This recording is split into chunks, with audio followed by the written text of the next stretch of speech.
Hey guys, brand new podcast. I'm starting my tour. By the way, Vegas, the 25th of September.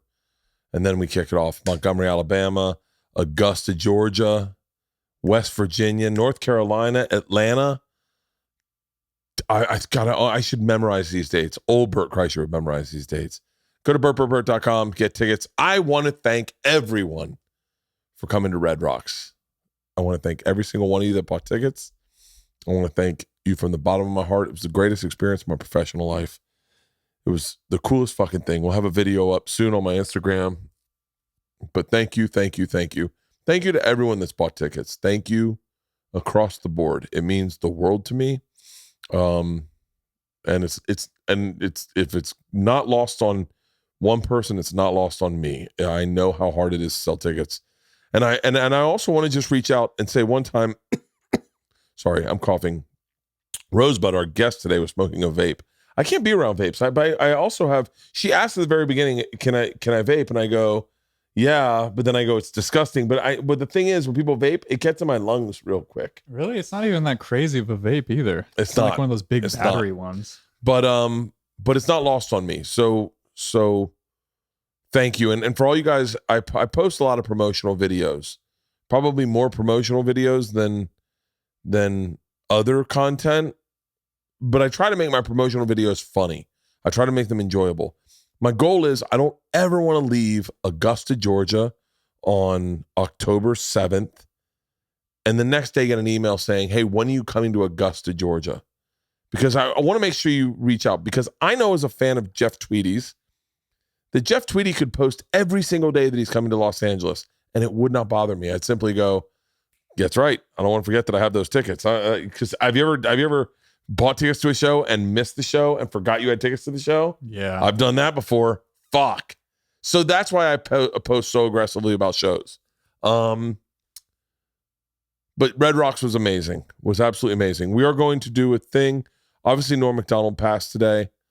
I could sit here and talk for 1 hour about how much that guy meant to me, how much I respected him, how privileged I felt to have met him and known him and texted with him. We talk a little bit about that, about Norm on the podcast today. But instead, what I'm going to do is we'll do an open tabs this week and we'll just celebrate Norm the entire day. And we'll go through my favorite Norm clips. And there are a ton. I remember old open tabs. We pulled up that one, the Hillary Clinton bit that he did on that like talk show or something. He just started talking shit about the Clintons. And just would not stop.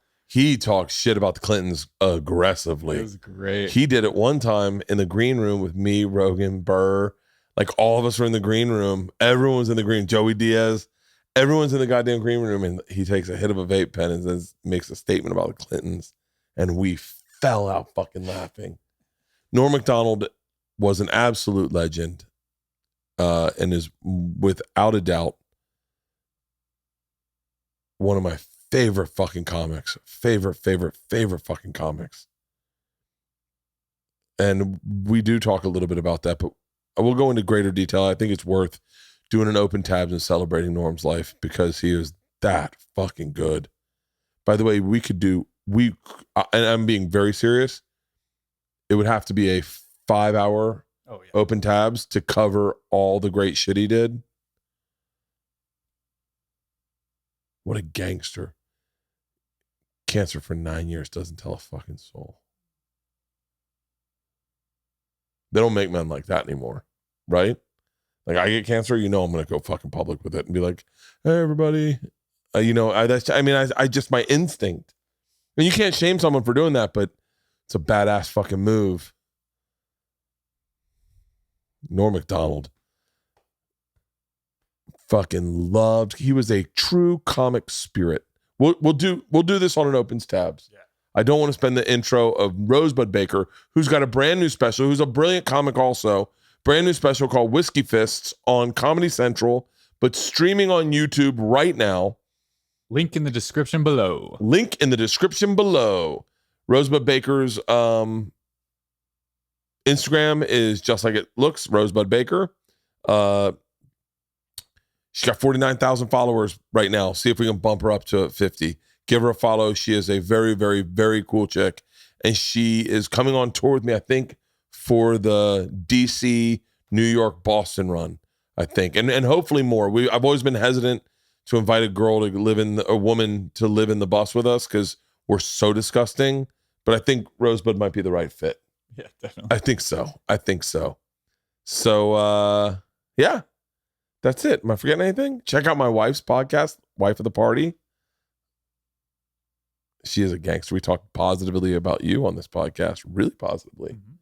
Yeah, I say that you have a short list every day, and I am on the top of the list. You do everything to take care of me. The only shortcoming is that I think you're so busy working that list that sometimes affection is like at the bottom of the list of like going up and rubbing my back and be like, hey, baby, how you doing? And she was saying she is the opposite. And I was saying I am the opposite, where I come up and I'm affectionate, but I don't think about myself the majority of the day. I think you think about other people the majority of the day. You'll hear it on the podcast, everybody. I hope you enjoy it. Check out Whiskey Fists. Find Rosebud. You can a link in her in description below. Get her on Instagram. Follow her there, and then there's a link in her bio on Instagram. Ladies and gentlemen, without further ado. Oh, by the way, I should note, I think the podcast gets pretty deep, like 2 hours in. Yeah, for sure. The podcast is light lifting, a little business at hand, and I think it's because I'm not doing a lot of podcasts these days, you know? But about 2 hours in, we get pretty deep. We talk about the loss of her sister.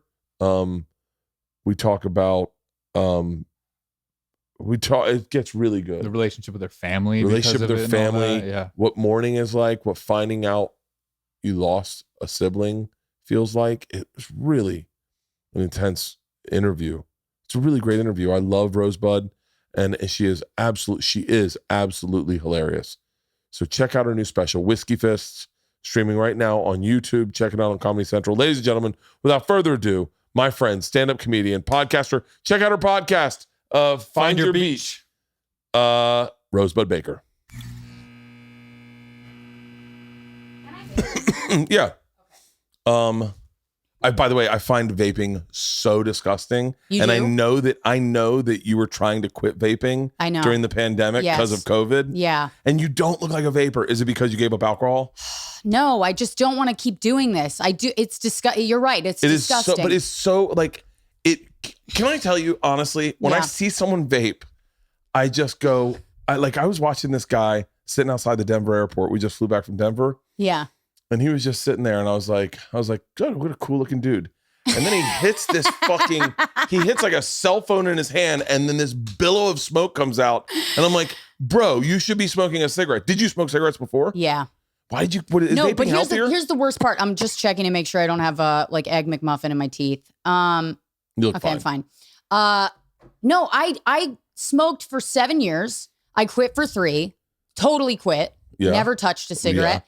Then did a cross-country trip with my friend and just decided I'm going to buy a Logic, like one of those like Logic, really early vapes. That looked like a pencil, and fucking puffed on that the whole trip. And then I've been doing it ever since. For real? It is the hardest thing to quit. Is it? Do you feel healthier vaping?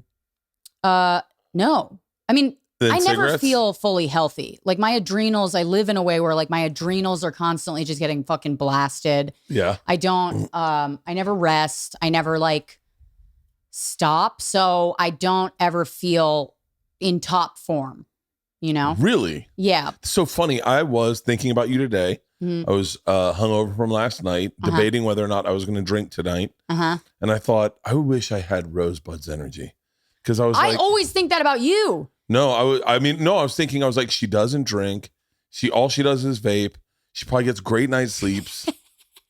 No. Not at all? Not at all. This is the craziest part is like every time I see you, you are like steaming some poison out of your body and like somehow going to do like shooting 6 different things, podcasting, raising a family, and doing all of that. And I'm like, I would have killed myself 3 years ago if I was Bert Kreischer. Like I would have just ended it just to take a long nap. So I never realized I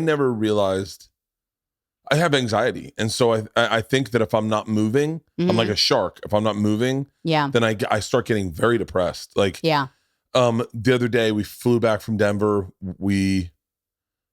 landed. I drank on the plane. I took a nap. I woke up and I had nothing to do for the rest of the day. Yeah. And I actually was losing my mind. I was like, this fucking house sucks. Why did we move? We should have been in the small house. Everyone's in their own rooms. I can't see anybody. I don't feel like anything's comfortable because I haven't lived here yet. And I'm leaving. I leave in like a week or 2 weeks to go on the road until April. Yeah. And I was just like, hold on. I was like, I think I'm being idle. Yeah. And so I went out, I turned on a sauna. I got in the saunaed for 30 minutes, got in the polar plunge. I haven't been able to work out because of my arm. Right. I took my brace off for this. Yeah. But, and so I'm working out. If I can't work out, I am literally depressed. I'm the same way with working out. I have to work out. I'm totally the opposite when it comes to like not moving. When I have a second to like, if I have a full day of nothing, I will literally do nothing. Really? I will literally sit on the couch and I don't feel any guilt. I don't feel any sort of anxiety about it. It's the planning of the next day. If somebody asks me, what do you have on your schedule for tomorrow? Yeah. I will lash out. Like, I'm like, I don't have anything today. Really? Don't talk to me about tomorrow. Did you enjoy the quarantine? I loved it for like 3 weeks. And then I was like, I don't like this anymore, you know? Oh. But for 3 weeks, I really loved it. And then I just kept doing things that I like. I will fill my schedule with stuff that makes me happy, but I'm not just going to fill it with anything. I was busier. I was busier in the quarantine than I am out. I kind of felt that way. Yeah. Like I was like, you know, I got married. I did my special. I started a podcast. I followed you a lot during the quarantine. Yeah. I actually followed you a lot during the quarantine. And I don't know why. You do a podcast with your husband, right? Yeah. And I don't know what drew me to it. I'll tell you what, you and him had a fight one time about him hiding your vape. Yeah. And it was just so real. I wish there was an algorithm where I could tell you what works on Instagram, but he was trying to get you to quit vaping because of COVID. I gave him my vape. I said, don't give this to me. Yeah. Please don't give this to me. And then you guys got into a fight and he gave it. It was like 5 hours after I told him, like, do not give me the vape. Oh, that's hilarious. And I just spent the rest of the day just trying to convince him to give it back. Like, it took so long. He really held up his end of the promise until I was making his life harder by just asking him over and over and over again and finding different ways to ask him. Like, so wait, were you in New York the whole time during the COVID? No, I started in LA. I mean, I was in LA from January of 2020 through May of 2020, went back to New York only because I started to get really scared. Like, I was like, if this is really as deadly as they're saying it is, then I want to be somewhere where if I do die, people can smell me. You know, I want to be close enough. That's great. To people where they'll be like, somebody died. Yeah. You know, I just thought if I'm in LA, they're going to be like, it's going to be like weeks can go by. Yeah. That's what happened to Lane Staley. Oh, shit. You know who Lane Staley is? No. Lane Staley is, God damn it. That's a fucking depressing thought. You do want to, you want people to know you're dead. Yeah. That is crazy. I was engaged, but I was still thinking like a single person, you know? Because Lane Staley was dead for like, do you know the story about Lane Staley? I don't know. Do you know who Lane Staley is? Who is Lane that? Staley was the lead singer of Alice in Chains. Oh, okay. Fucking brilliant. Have you ever listened to the song Rooster? Probably. Here comes the rooster. Yes, absolutely. Yeah.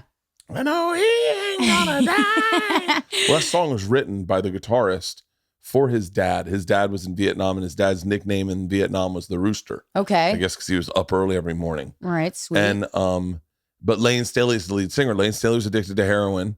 He, in his addiction, lost one of his arms. What, from tracks? shooting up heroin, and was like, I think 80 pounds. I mean, my recollection's off, 80 pounds, and then passed away in his apartment in Hollywood, and no one found him for a while. Yeah. And you're just like, I didn't even think about that. And we're talking about, before this started, we were talking about Norm passing away. Mm-hmm. How great that he passed away with family and friends. That's how you want to go. Yeah. Oh, that's how you want to go. Jesus Definitely. Christ. There's been so much death in comedy lately. I mean, I think about it this way. I think like there's so many people who, even since I started, which was only 9 years ago, where like I remember stories and friends of mine from those stories, which were pretty recent, like they're gone, like they died. And I'm like, comedians die so young. Like a lot of us die really young. Yeah. And we're really lucky to make it as like Norm being 61. I mean, that's like 92 in civilian years. That's so fucking young in civilian years. It's, Like no one dies at 61. I mean, not no one, but like the idea of dying at 61, you haven't even, right. like my dad's 74 right. and he's still got time. Yeah. I meant like comedian years. It's No, like, yeah. It's but, like, I mean, think of all the people we lost. Geraldo, Patrice, Todd Lynn. Yeah. I don't know if you remember him. He was probably before your time. Yeah. And you're lucky. I mean, it's just He could be brutally mean. that's the worst part is all the mean ones die. It feels like all the mean ones die. Patrice was a fucking bully. And those are the ones you need. But Greg Giraldo was the sweetest guy in the world. Sweetest. He had an edge. There was like a little suspect, like he knows, what are you doing, Bert? What's the deal here? Yeah. But he was the sweetest guy. And Norm, did you get a chance to meet Norm? I never got a chance to meet him. Oh, I'm so bummed about it. He was fucking awesome. Yeah. He's, it's so funny. I posted something about some Vegas show, but my company posted it for me. Mm-hmm. I wasn't posting. I wasn't thinking about posting. Right. I was watching Norm clips, and then my company hit me up like, "Hey, we're getting a little pushback from fans saying you haven't posted anything about Norm." And then I was like, "It's not my responsibility to." Right. I don't grieve out loud, so that what a fucking That's such weird... bullshit. He deals silently with cancer for 9 years, and the fans can't deal with 1 day of. He deals silently with cancer. Would you guys nut the fuck up, please? I mean, why do we have to? We're not journalists. No. And how the fuck do you know? You might. We're as speechless as you are. I was floored. I was like, "What?" Yeah. And it's funny. Ari had the fucking funniest reply. We texted it to a group of comics, and Ari wrote back, "Not clicking that. I'm sure it's some black guy's cock." And we're like, "No, he's actually dead, Ari." And he's like, "Oh fuck, are you serious?" And because there's no way Norm would die. I know. I totally get why he wrote that. Yeah, and he's been dealing with it for 9 years. Yeah. His Netflix series, the Norm Show, whatever, where it was, I think it was called the Norm Show. Yeah, Norm Macdonald has a show. Yeah, where he interviews people was fucking brilliant. His internet show where he was with Adam and they would just interview celebrities was fucking brilliant. Right. Him walking into, he'd walk into the green room at the store, and take it over, and not in like a peacocking kind of way. Yeah, but just in everyone wanted to listen to what he had to say. Yeah. He just has charisma. He's got this kind of and he's also, what I love about him is that he doesn't, whatever your expectation is, he's like, he acts in a way that's going to defy that expectation. Whatever it is that you think he's going to say or do, he does the opposite. And that to me is I like what he said about it being braver to conceal everything. Because I'm the opposite. I'll tell people everything, right? Me too. Yeah. I just want people to know all my fucking business. To a massive flaw for me. Yeah. And it's like, that's my way into my own humor. But I envy that ability to keep it all, to play everything close to the chest. It's like, it reminds me of that fucking Sopranos, like the first episode of The Sopranos when Tony's like, what happened to all the Gary Coopers of the world? And it's like, you battle with cancer for 9 years without telling anybody. Like, you're the Gary Cooper of comedy. So great. That's the fucking normest way to go out. Yeah. Did you ever see his roast of Bob Saget? Oh yeah. I was watching. He was. I haven't seen it in a while. Well, the best part about it is I was a big podcast fan around that. I still am, but I listen to everyone. There's a great bit online I was watching the other day, or today rather, and he was doing jokes. He was deconstructing deconstructing jokes. Right. This, it's something very interesting because I was watching your jokes the other day. That you have a joke.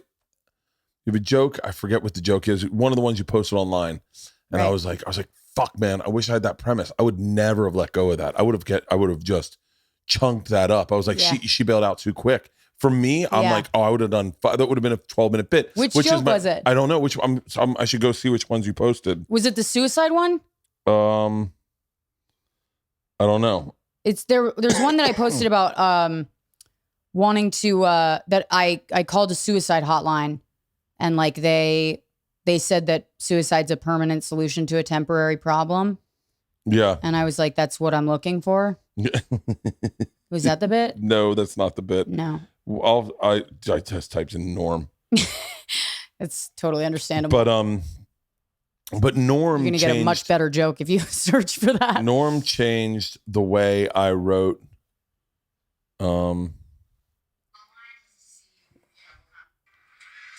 It had to be something.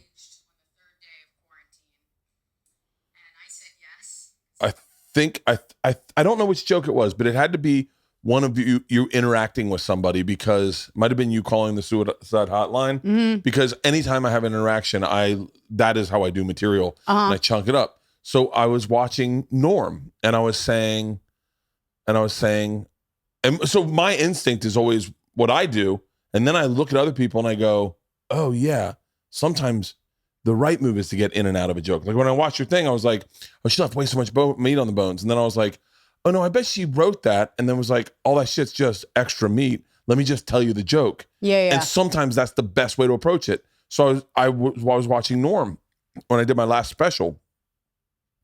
And I said, I loved how he could set up a traditional joke. Guy walks into a bar. Have you ever heard the joke? Have you ever heard the joke about the doghouse from Norm? Which one? This is my favorite joke. This is my favorite not joke. Hitler's dog, not that one. Nope. This is my favorite. This is one of my favorite jokes ever. I have like a handful of favorite jokes. Yeah. Norm says, and this is the way Norm would do a joke. He would structure it as a traditional joke. Yeah. He goes, I got a new neighbor. I ran into him the other day. I said, hey, neighbor. He said, hey, Norm. And he said, so neighbor, what are you doing? The guy says, I work down at the school of logic. And he goes, you do? He goes, yeah, I'm a professor of logic. And he goes, what is that? And he goes, well, Norm, it's hard for me to explain. It's easier for me to explain to you. He goes, Norm, do you have a doghouse? He goes, you've never heard this joke? No. He goes, you have a doghouse? And Norm goes, I do. He goes, well, then, Norm, logically, I can deduce that you have a dog. And he goes, I do. And he goes, well, if you have a dog, then I'm assuming you got kids, Norm. And he goes, I do have kids. And he goes, well, then logically, I can assess that you're married. You married, Norm? And he goes, I am. And he goes, well, then logically, I can guess you're a straight male. And he goes, I am. And he goes, well, that's what I do, Norm. Norm goes, fascinating. So the next day he's out at the bus stop and Norm runs into his another neighbor. And the neighbor goes, Norm, see we get a new neighbor? And he goes, I did. And he goes, what does he do? Norm goes, well, he works down at the School of Logic. He's a professor of logic. The guy goes, what's that? And Norm goes, well, it's kind of hard for me to explain. It's easier for me to just show you. He goes, let me ask you something, friend. He goes, do you have a doghouse? He goes, I don't. And Norm goes, well, then you're a homosexual.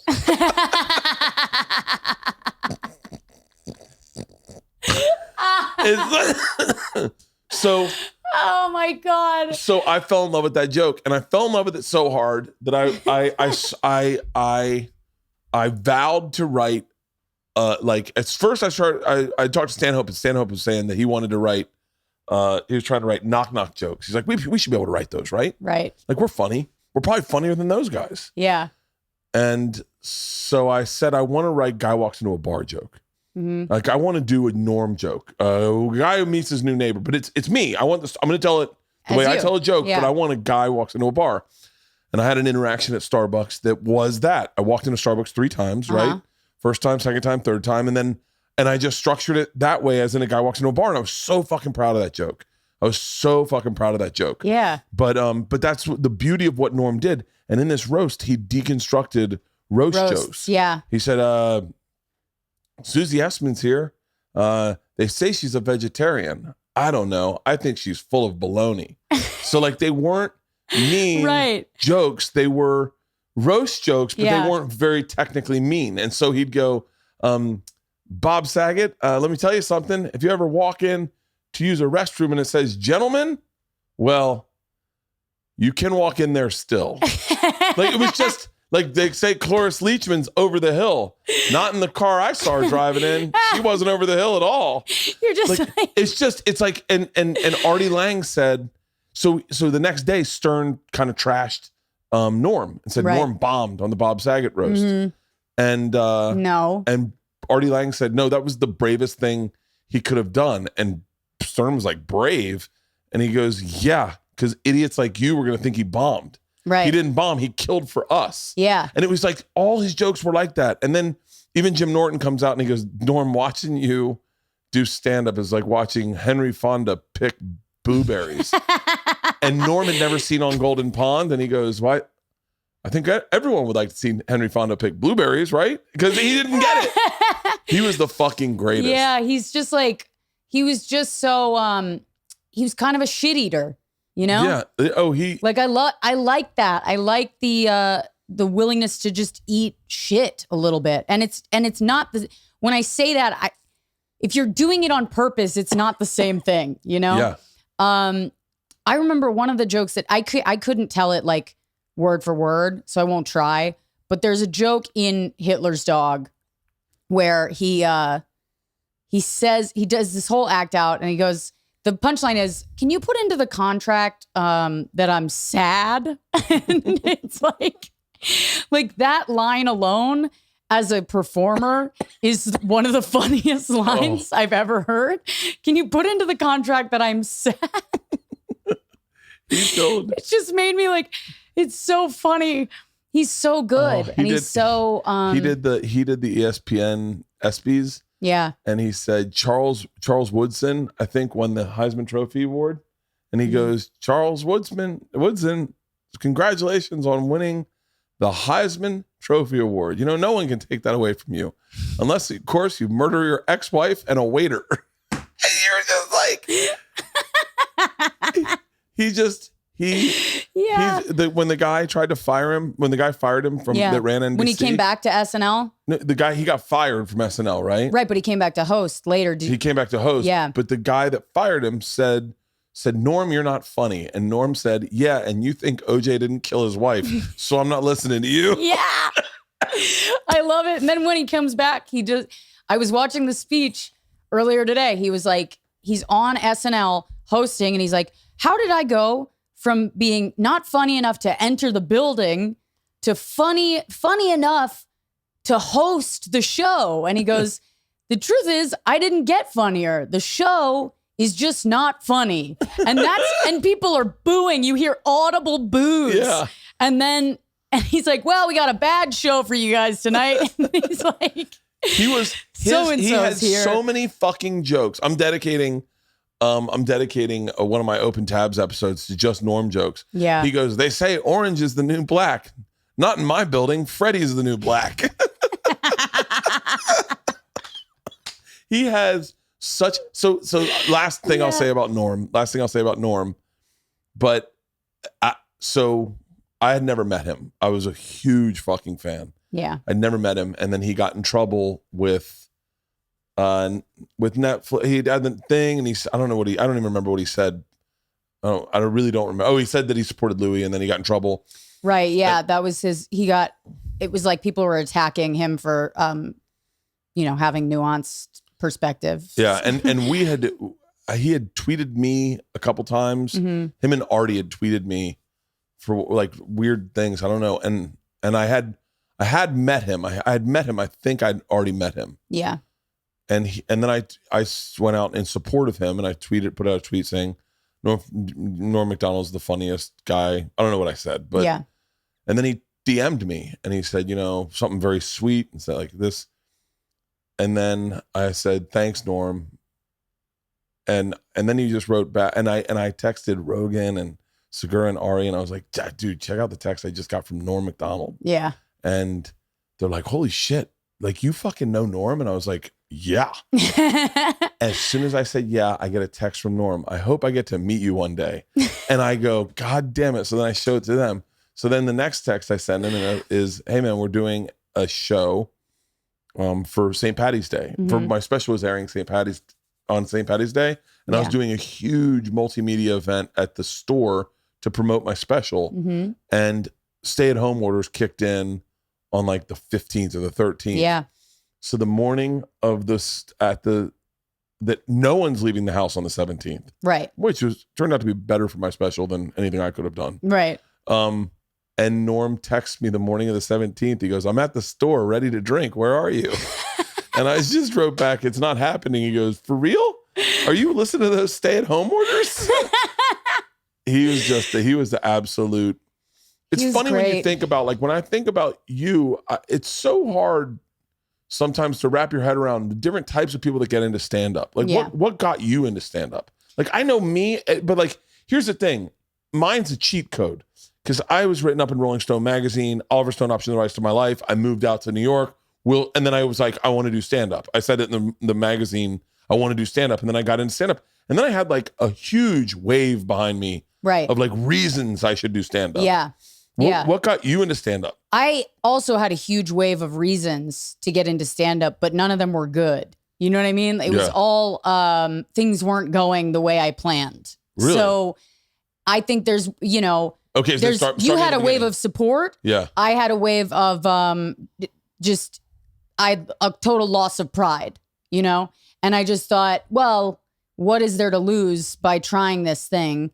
And then I just kept going because I have such an addictive personality that I was like, I'll just do this until I decide what I'm really going to do with my life. Really? Yeah. Sweet.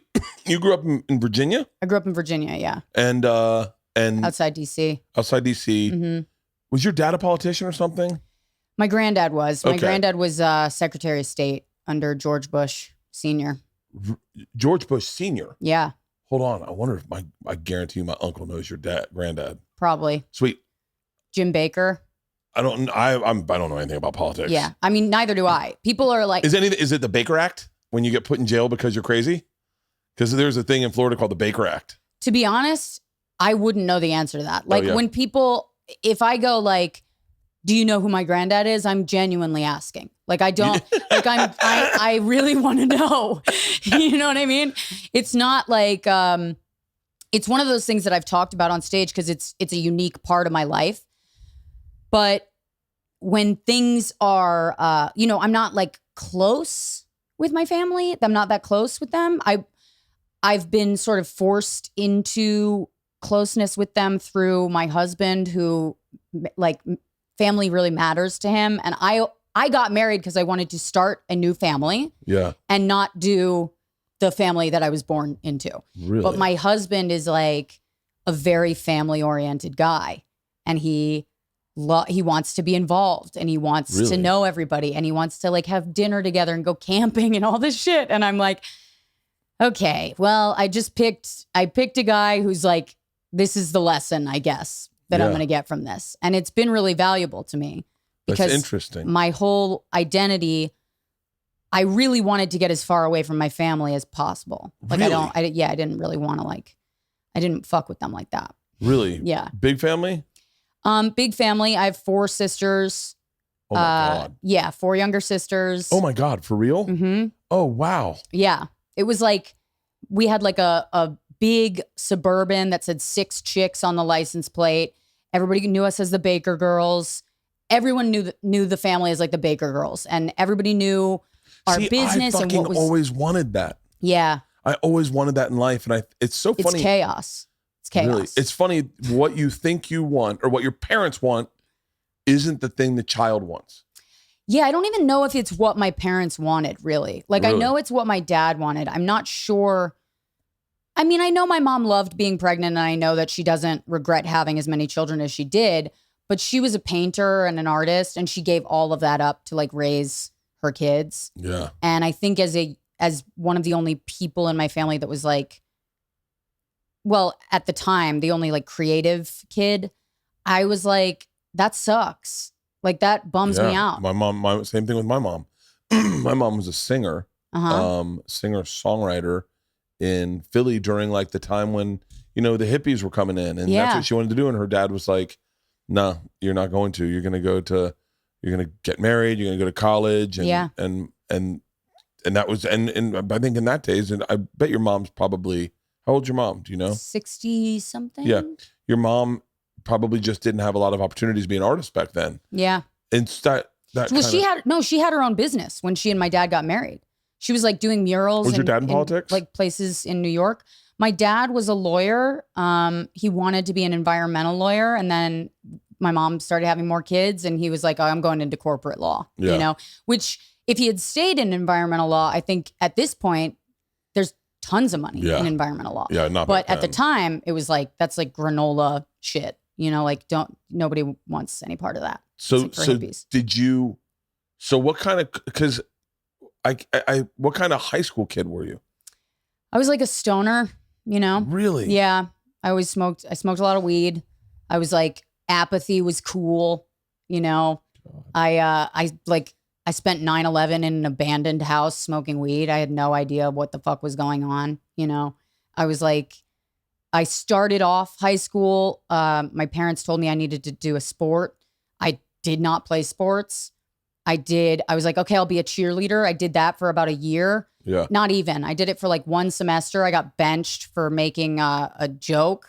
It was not a good joke. And I got in trouble and I got benched from the cheerleading squad. And then while I was like sitting there watching this fucking game, I was like, I don't want to do this. Like I don't, and I just decided, fuck this. I left that. And then I just started smoking weed and I got really good at smoking weed. And that was like my skill. And so that was my activity. You were a big stoner in high school. And then did you go to college? I did. I went to Emerson. In Boston, right? Yeah. Yeah. And I studied acting. And that was when I started actually taking an interest in school. That was like the only time that I've ever done well in school was when I got to do what I wanted. I just am somebody that if I don't want to do something, I might say yes to it, but I will find a way to get myself kicked out of it or to ruin it so that I don't have to do it anymore. Were you always pretty? Yeah. I mean, I was not when I was a kid. I was like a pretty kid, but I was a cute kid, but I was like circle shaped. You know what I mean? I looked like Brendan Sagalow. I don't know if you know him. I do know Brendan Sagalow. Yeah. I looked like Brendan Sagalow as a kid. And like that's a fucking very niche reference, but yeah. Yes, it's very, very niche. But I feel like I've seen you with Brendan. Yeah. Anyway. I've put pictures of myself next to Louis Anderson and been like, me as a child and Louis Anderson as an adult, like we look the exact same. Like he looks like my real father. That's fucking hilarious. Yeah. So in college, were you promiscuous? Not really, but I did. I loved drinking and I drank a lot. Yeah. And I like to fight when I drink. I'm like a fighter. And I used to start a lot of fights. I used to get kicked out of bars a lot. I never really, no one wanted to fuck me. I mean, I probably would have. I probably would have thrown it around. But people were like, I'm not touching that with a 10-foot pole. Like that woman's psychotic. You know what I mean? Are you serious? People were like, I don't want any part of it. I don't think when I met you, I think you were sober. Yeah. When I met you, you were sober. And I have a weird thing. I don't know what it is, but I just like whenever I find out someone's sober or like, this is gonna sound horrible. Say like it. when I find out someone's sober or a dude is gay, I immediately go, well, God, guess we'll never hang out. Yeah. Like when I found out Tim Dillon was gay, it was the same way when I found out you were sober. Yeah. We were at I don't know, I think I remember this is the first time meeting you. We went to the Skank studio. Yeah, it was it wasn't Legion of Skanks. It was a different, it was Ralph's podcast, I think. It was like fuck. I can't remember the name of it. But yeah, I remember that. Weren't you on my podcast that night? Did we do my podcast? No, we did one of my reads. Yeah. We did one of my reads and I got in trouble for it. Because Big J was like, he was fucking it up. It was for glasses. I think, did you have glasses on that night? Possibly. So we were talking about glasses and fucking. I was wearing glasses that night. I remember there's a picture of us at Gas Digital. Yeah, and the read was for prescription glasses, and I lost the sponsor because Big J was like talking about pussy hairs and just in the read, and we're laughing hysterically, and they're like, "Hey, man, we don't know any of those people, and we don't want them on our read. We want you to do it." And I was like, "Oh, sorry." He's talking about pussy hair. How do you even bring that into a glasses ad? I want to know how Jay did it. There's such a beauty to what Jay, Lewis, Dave, I won't say Dan, because I think Dan has a mind forward for business. Yeah. But like there's, this is the wrong word. Narcissist is the wrong word, but they're like nihilists. They're absolute nihilists in comedy. It's like strapping a helmet on and throwing yourself in a fucking cage full of wolves. You know what I mean? Like that's sort of what it like symbolizes to me. It's just like snorting a line of coke and then just letting yourself get ripped apart by sharks. Yeah. That's like the way that that experience looks like to me. It's so funny because I found out you didn't drink that night and I was like, okay, well, I guess Jay told me. He goes, yeah, she doesn't party. Mm. And I was like, oh, okay. Well, I guess I'm like, yeah. He was like, you should take her on the road. She's funny. I was like, yeah, I'm not going to hang out with someone that doesn't party. And same thing with Tim Dillon. When I remember Bobby Kelly was like, Tim Dillon's gay. And I was like, oh, that's a bummer. And he goes, what do you mean it's a bummer? What do you give a fuck? And I was like, I don't know. And then I was like, yeah, wait, why do I think that? And then I was like, I have the knee-jerk reaction when I find out people just smoke weed. Yeah. I feel the same way. I'm like, okay, I guess we'll never talk. Yeah, I think it's one of those things where you like, because I've been hanging out with people that drink and do drugs and whatever since I got clean, because I got clean very young. I got clean at 23. Really? And then, what was your bottom? I mean, it was like running at the edge. This wasn't even the reason I quit. I quit on a very sad night, right? But this is also a sad night. But like, I was running at the edge of my roof. I thought somebody was pushing me. I came out of a blackout thinking somebody had like pushed me. And then I like pushed back and I turned around and I realized, like, I saw my ex like crying and I realized I was threatening to kill myself.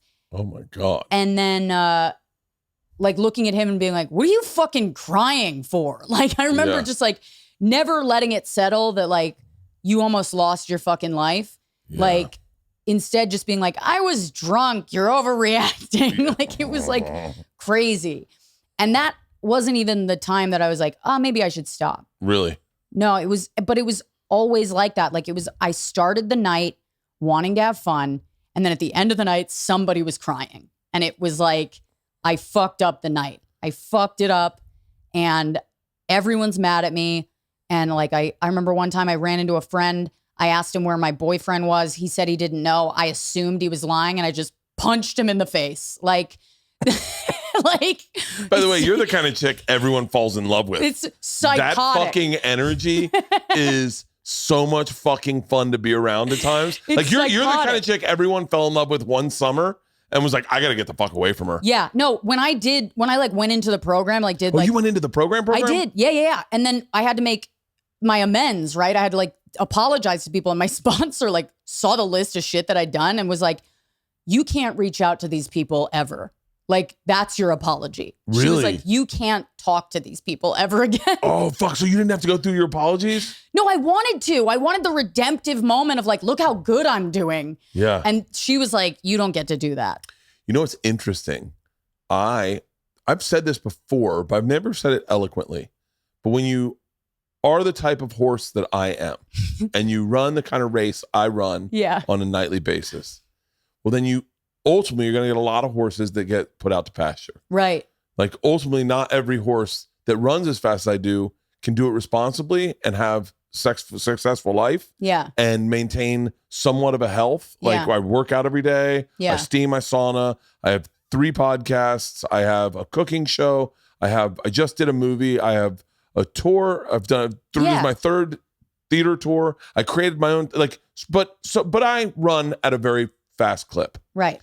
So a lot of horses get put out to pasture. So I am in a very unique situation where I've had a lot of people have to make amends with me. Yeah. I have had a lot of people have to say they're sorry to me. Yeah. And I've gotten really good at it. And one of the things I've gotten really good at listening to their apology. What do you do? Like, what's your... Like, let's say I'm like somebody making an apology to you. I come to you. So and the I'm like, first one, I mean, every apology has been different. Every apology has been so different. The first one, I didn't realize it was happening. He sought me out and came up to me. It's like a molestation. And he was like, hey. And I was like, what the fuck are you doing here? Yeah. And I didn't dislike. By the way, here's the other thing is that I also am someone who you don't hurt my feelings very easily. Right. Like I write people off very quickly. Yeah. So if you do something crazy and you're drunk, I'm like, whatever, it's not a big deal. And if you're cool next time I see you, I'll party with you. Yeah. But if you're still fucking being crazy, I'm going to probably just keep my distance. Right. So he came up to me and he started apologizing. And I was like, wait, dude, you don't have to do that. And my wife's like, hey. You didn't hear the beginning of this. He quit drinking. He's in recovery. This is part of his process. You need to let him apologize. And I went, oh. And I realized it was happening. I went, I'm gonna listen to your apology. So I listened to his apology, and it was for just a stupid night. It was just a stupid night, and he had drank too much. Right. And he's a very sweet guy. He's a very, very sweet guy, and I've known that for a very long time. And he's a very interesting guy, and he's a very good at what he does. Yeah. And I said, I accept your apology. I said, don't worry about it. I said, hey, we're friends, and we keep in touch. I follow him on Instagram, and I was like, oh, cool. Then the next one came. And not the next one, is like maybe 3 after that. So it wasn't weird for you after he gave you it wasn't like you weren't like, oh, okay. No, I enjoyed it. You didn't feel weird. I enjoyed it. Oh, okay. I enjoyed it a lot. Yeah. Because, you ready for this? Because I am a very good apologizer. I am very accountable. My wife has always said I'm very accountable, and I'm very self-correcting. Oh, yeah? So, yeah, I'm really good at apologizing. My dad never would apologize. This sounds really horrible. He would never apologize. Yeah. I don't think I've heard him apologize. Ever. Yeah. Ever. No, my dad has never. It wasn't never heard the words "I'm sorry" out of his mouth. Yeah, it wasn't. He said, "I love you." He said, I'm proud of you." He said all that stuff, but "I'm sorry" is not. He said, "I'm sorry." If he heard this, he'd be angry and lose his shit and not apologize for that. Right. But he said he's sorry for like certain things he's done. Like, you know, he has an accountability to him. He's not completely lost. Yeah. But when I was growing up, he wasn't the guy that was ever wrong. Right. His way was the right way because he was the father. And it's kind of fucked up the way I parent a little bit. And so there were certain absolutes. You could not get a tattoo. You could not get a tattoo. You could not get your ears pierced. You could not do drugs. You could not drink and drive. These are absolutes. Right. And there was no other side of the fence. These are absolutes. Yeah. And if we got into a fight, and he sent me to my room, and he did that when I was 17. Right. Sent me to my room at 17. The Gulf War kicks off, and I come in just wanting to be fucking alternative, and I'm like, fuck George Bush or whoever sent him to war. Right. Fuck George Bush. Fuck this government. They're so fucked up. People are innocent. My dad's like, you're a fucking idiot, and go to your room until you realize you're an idiot. Yeah, imagine how it felt when I did that. Yeah. I did the same shit. Yeah. I remember like protesting that shit and feeling like I was a spy for Dick Cheney for like protesting the Iraq war. Like it was like that kind of shit. And my dad was the same way. He was very like, this isn't okay. This isn't okay. But you can shoot a gun in the yard, and you can, there was like, oh, and you can drink and drive. That was like, he's like, that kind of shit happens. But it was like, wow. But it was really a weird, like the cognitive dissonance made no sense to me. And he does not apologize. He would be like I remember one time we got in a huge fight, and his apology was, I just thought that I thought that if I called you a bitch, you'd think it was funny.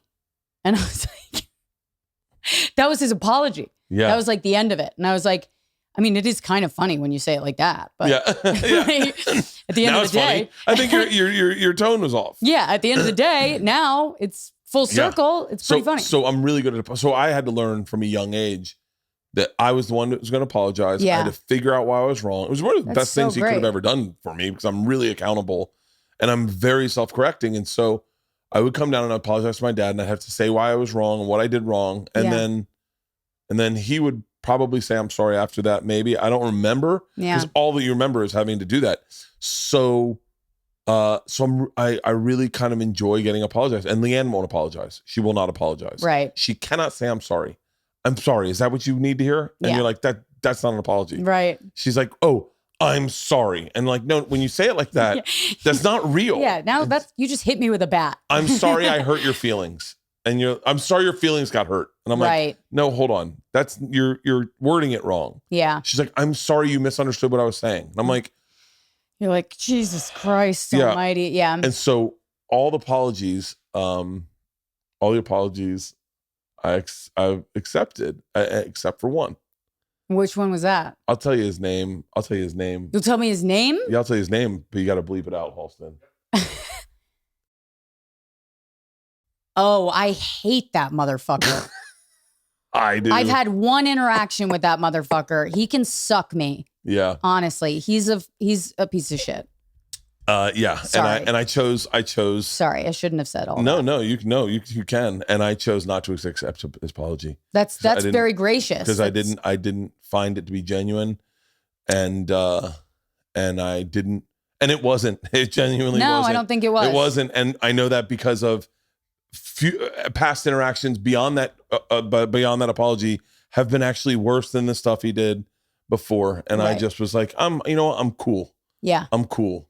Yeah, you can tell the difference between somebody who's bullshit and somebody who means it, Mm-hmm. And I've had one interaction with that person and decided that it was the dumbest thing I've ever done. Yeah. I think he said something on Twitter that was fucking ridiculous. And I think I went after him, and he didn't know who I was, you know, but like, I just felt like whoever this person is, I don't know who they are. I don't know what they've done in this business. I'm just going to burn this down before I even know who this person is. I wish I had more of that. I wish I had to burn it down. I get so, there's like, it's good that you don't, to be honest. I think it's the same reason I don't tweet out certain things, or I don't reply to people that say negative things. Yeah. Or I don't my number got leaked, and oh, Jesus. And I got some really great. It's funny. The only people looking for your number are the people that hate you. Right. And so I got some really great calls and texts at times, but then I got some really nasty ones. And I could have just released their numbers and been like, this is who's calling me. Right. We called one guy live on Two Bears, One Cave. I was going to call him out. Okay. And, but it's why didn't you call him out? He didn't answer. He wouldn't answer. He knew it was me. Yeah. And he wouldn't answer his fucking phone. And he never fucking texted since. And so, but I definitely, I wouldn't say it's a high road. It's just one of the things I've learned is that you have opinions. At one point you're heated and you say something, and then 2 months later you find yourself in a room with that person and they're like, I'm a huge fan. But I wish I had the ability to burn it down more. Like, Tom burns it down. Joe can burn it down. They don't mind just being like, fuck this guy forever. I don't give a fuck. Yeah, I really do that a lot. I definitely, but I'm rarely wrong in the person that I decide. Oh, I'm never wrong. Yeah. I'm never wrong. I really never regret since I'll you know what? Let me amend that. Since getting sober, I have never regretted breaking the tie to somebody that I'm like, because I know I'm not coming from a place of like, I might be rash, but it's not, it's not a place of like bad judgment.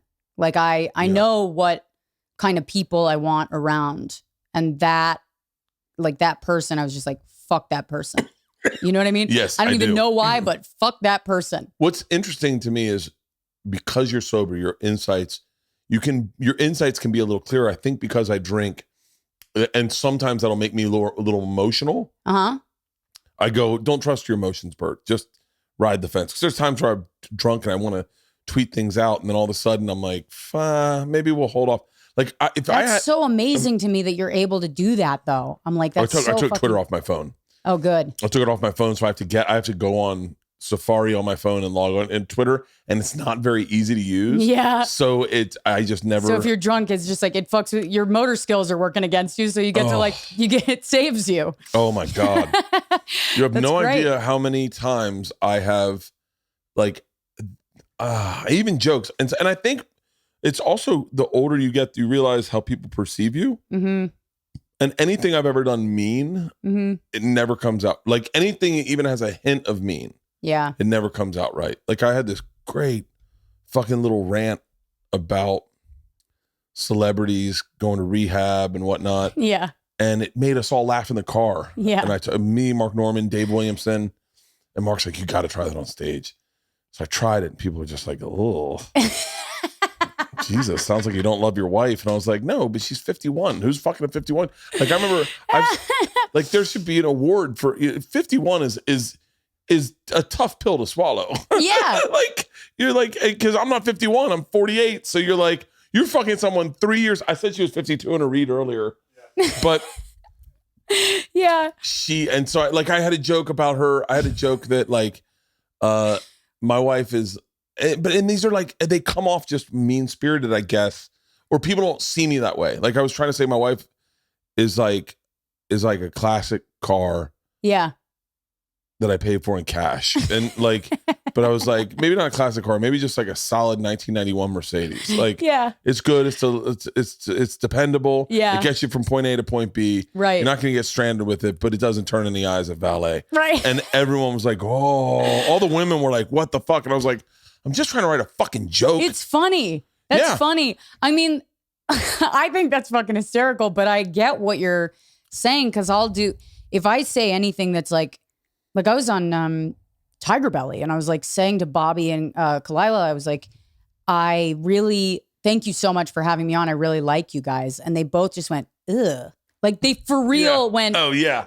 There was like a weird silence and they were like, that didn't feel good. That didn't feel right. That was, and I had to try over and over again to say something like genuine from my heart without it sounding sarcastic. Yeah. And I can't do it. Like I can't do it. And I really want to because I think people meet me and they go, she's really hard to know. Like Really? She's hard to get to know. I think that's what people have said to me. You are because when we worked at the Met together at Philly, right? Yeah. And I thought we would talk more. Yeah. And you were just very much like, hey, thank you for the work. Yeah. And then kind of were off to your own. I think people were coming in and there was a big party there and you were kind of off to your own. And I was like, and I genuinely have a difficult time working with women because I'm very needy. Yeah. And I'm very needy, but in I worked with like you just want to hang. I want to hang and I do this today. I do this to the guys where I go, hey, don't go in. Let's all be in the same room. Yeah. But you can do that to a guy. You can't do that to a girl. You can't go, hey, don't go in that room. Hang out with me in my room. And by the way, I'm going to be shirtless. Because the reason why I'm like so standoffish is I just assume that people are like, leave me alone. Like I just assume that people don't want me around. Oh no. And I'm like, because I just have this face that's always like, I just look like fucking miserable. And I'm like, fix your fucking face. Like, look like you're having a good time. And I really could be having a great time. And I look like I'm at my father's funeral. Oh no. The whole time I was like, well, because I don't want, like, there is a weirdness, and there is a weirdness with guys, as I've had it working with guys who treat you differently or treat me weird, and you don't feel so totally comfortable. And sometimes I'm not this kind of person, but you just want to be in a room by yourself and not have to entertain another person. I worked with a woman. I worked with a woman for a very, very long time, for like a couple years. I think I toured with her, Taylor Tomlinson. Oh yeah. One time and she doesn't drink at all. I forced her to go out with me, and she was miserable. Oh, no. I mean, jacket zipped up, backpack on, both shoulders, just sitting there waiting for it to end. Yeah. And I was like, this will never happen again. And she was like, no. And she's like, I'm having fun. And I was like, but she was so great to work with because I appreciated her as a comic. Yeah. And I say I have a hard time working with women. I worked with Taylor for like a long time. Yeah. And I've worked with a lot of women. I enjoy that comedy. Yeah. I enjoy my fans. My fans enjoy a woman, I think, more. Yeah. Taylor used to rip fucking shows. I'm telling you. She's so fucking funny. Tear apart an audience that's drinking beer, wants dick jokes, and you get Taylor, who's not cursing, not dirty, 25, a female, young. Most people in my audience have children close to her age. I had a hard time genuinely watching her wear makeup because it would bother me because I go, you don't grow up. Like, what the fuck are you doing? Yeah. Yeah. But I think we're going to try to work together. I don't know if they reached out to you yet. Yeah. I just saw your name on the list today. Yeah, I would love to. I was like, I'd love to. But I go, we got to make it easy for her because I'm also like super needy. So I'm like. Just so you know, it's not hard for me. As long as once somebody lets me know that I'm wanted there, then I'm like, great, let's fucking hang. Yeah. It's one of those things where it's like, I don't know how everybody has a different thing on the road, right? So I've been on the road with Amy. Amy's like, she works, right? She's like, I don't really see her. Once we land, she goes to her room, I go to my room, then we meet up before the show, we go on stage, we do the thing. Then when I'm with Che goes out at the end of the night, right? It's like, and that's like, I have a great time because I don't drink, but I'll fucking hang and I love to talk and I love to be in bars and to be like around people and talking to people because I love bars. I mean, even I'm an alcoholic, but I hang out in comedy clubs. Like that's my home. I feel good in like dingy fucking places where the lights are low, everyone's inhibitions are gone, and they're letting you know what they really fucking think. That's where the interesting stories come from. Well, it's funny because my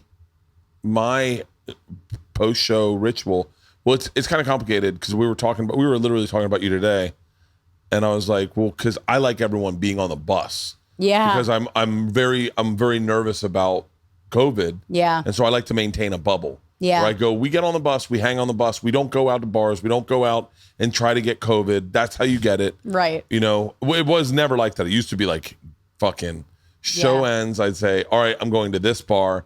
Everyone would go to that bar and we get fucking wasted. I remember you did that when we were at the Met. You went. There was this big party afterwards. And then you did a fucking bike ride. You did like a marathon bike ride the next morning. Oh, shit. Do you remember that? Yes, I did. It was like 600 fucking, I don't even. I rode from Philadelphia to Atlantic City. Yes, that's what it was. Yeah. And so I love the party. Now, and I was like, I was saying to them today, I was like, I would love to get a female in the mix on the bus and just. Because now we just get back on the bus and just talk gossip about comedy. I fucking love it. I could talk about, I could sit, my favorite feeling in the world. Oh my God, I love that shit. My favorite feeling in the world that I look forward to is getting up, going into the center part of the bus is driving somewhere. Yeah. And going, and people are making coffee. And you're like, cup of coffee? You're like, yeah. And then you're just like, hey, Tim Dillon's got a special out. And you're like, oh yeah? And he's like, yeah, you should check it out. Yeah. Oh, fuck yeah, let's put it on. And then you just talk shit about comedy. Hey, did you hear what happened last night? Yeah. Like, and just, like, it's my favorite. Fucking, I mean, when we were in Denver, just getting done the show, and then the next morning, all sitting around we sat around the parking lot and just told each other jokes we liked. Dude, that is so sweet. But the way that I am, I would definitely be the person being like, did you see this bullshit that somebody tweeted? And then yes. Oh, that is my favorite. I like something in my soul gets lit on fire when when somebody makes a fucking Twitter mistake. I never would say anything about it on Twitter because it's just like that's not where the fun is. The fun is texting each other. Yes. Texting each other or being in a fucking I love that feeling at like sleepaway camp when they were like, all right, lights out, no more talking. And someone would, and then they'd leave the room and be like, is he gone? You wait like, 5 minutes? And everyone would just crack jokes all night long in the dark. Yes. Oh, that was my fucking favorite. Dude, I had a sister who was like closest, my sister who's closest to me in age. She is very like conservative, not politically, but like just the way she is. You know what I mean?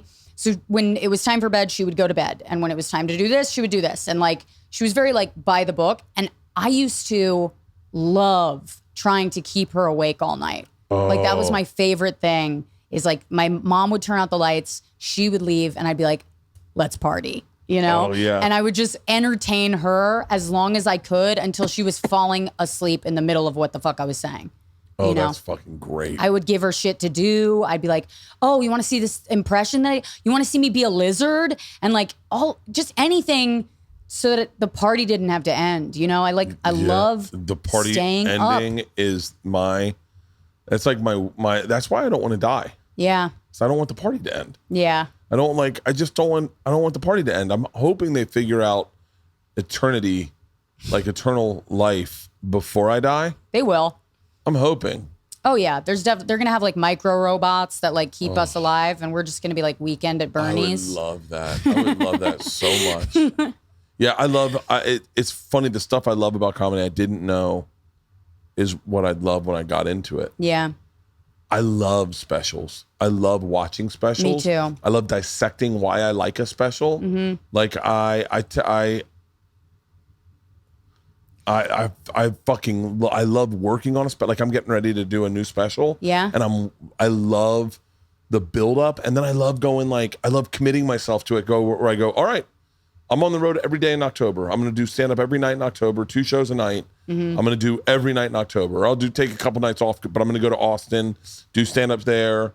And then I go, and then let's bang out those first 2 weeks in November. Let's really and then you just get obsessive. And whittling down a joke Yeah. It's really like, it makes me feel mentally agile. Like that's the best way I can describe it, is like when I'm really such a great way working on bits and I'm really like writing a lot, I feel so mentally like my brain's just like making these connections so quickly. And it's always it does take a lot of practice. Like if I don't do it, my brain just goes to bed. But like we just started, I'm working in a writer's room right now. So there's like we're just sitting there writing all day, just like, and you don't have the option to like, if you don't feel funny, like nobody gives a shit. Like you have to come in there, pitch ideas and see what the fuck happens. And so I'm picking my brain all day for like stuff that is funny. And it puts me in this place where I'm just like, wow, I'm like fucking bouncing off the walls. Yeah. You know? Like anything can be funny. I had this like thing in my brain. I was like, dick twins. Like there was something in my brain where I went like, what if somebody had the same exact dick or pussy as you? Tom and I have very similar dicks. Tom and I have very, very similar dicks. And we saw our dicks together. We were at a dominatrix and she was tethering wires to us. And we saw our dicks together and I went, we have the same dick. And he went, holy shit, we do. Dude, this sketch that I wrote is about you guys. Like, I swear to God. That's fucking great. That's so fucking crazy. I want to send it to you now because it's oh, that's fucking great. This podcast is sponsored by BetterHelp. Is there something interfering with your happiness or preventing you from achieving your goals? Do you suffer from anxiety like I do and hit rock bottom this weekend on my flight home from Denver and gave up? And you're like, what the fuck am I doing with my life? I'm killing myself. I can't be around people. I'm in airports and this is what I do for a living. Well, BetterHelp can assess your needs and match you with your own licensed professional therapist. You can start communicating in just under 48 hours. It's not a crisis line. It's not a self-help line. It's professional therapy done securely online. There's a broad range of expertise available, which may not be available in your part of the country. Services available for clients worldwide. You can log into your account anytime, send a message to your therapist, and you get a timely, thoughtful response. Plus, you can schedule weekly videos or phone sessions so you won't ever have to sit in an uncomfortable waiting room and sit in traffic and get angry at your therapist or your wife for putting you in therapy. BetterHelp is committed to facilitating great therapeutic matches, so they make it easy and free to change therapists if needed, and you will need to change therapists from time to time. Trust me on that. It is more affordable than traditional offline therapy, and financial aid is available. BetterHelp wants you to start living a happier life today. Visit their website and read their testimonials that are posted daily.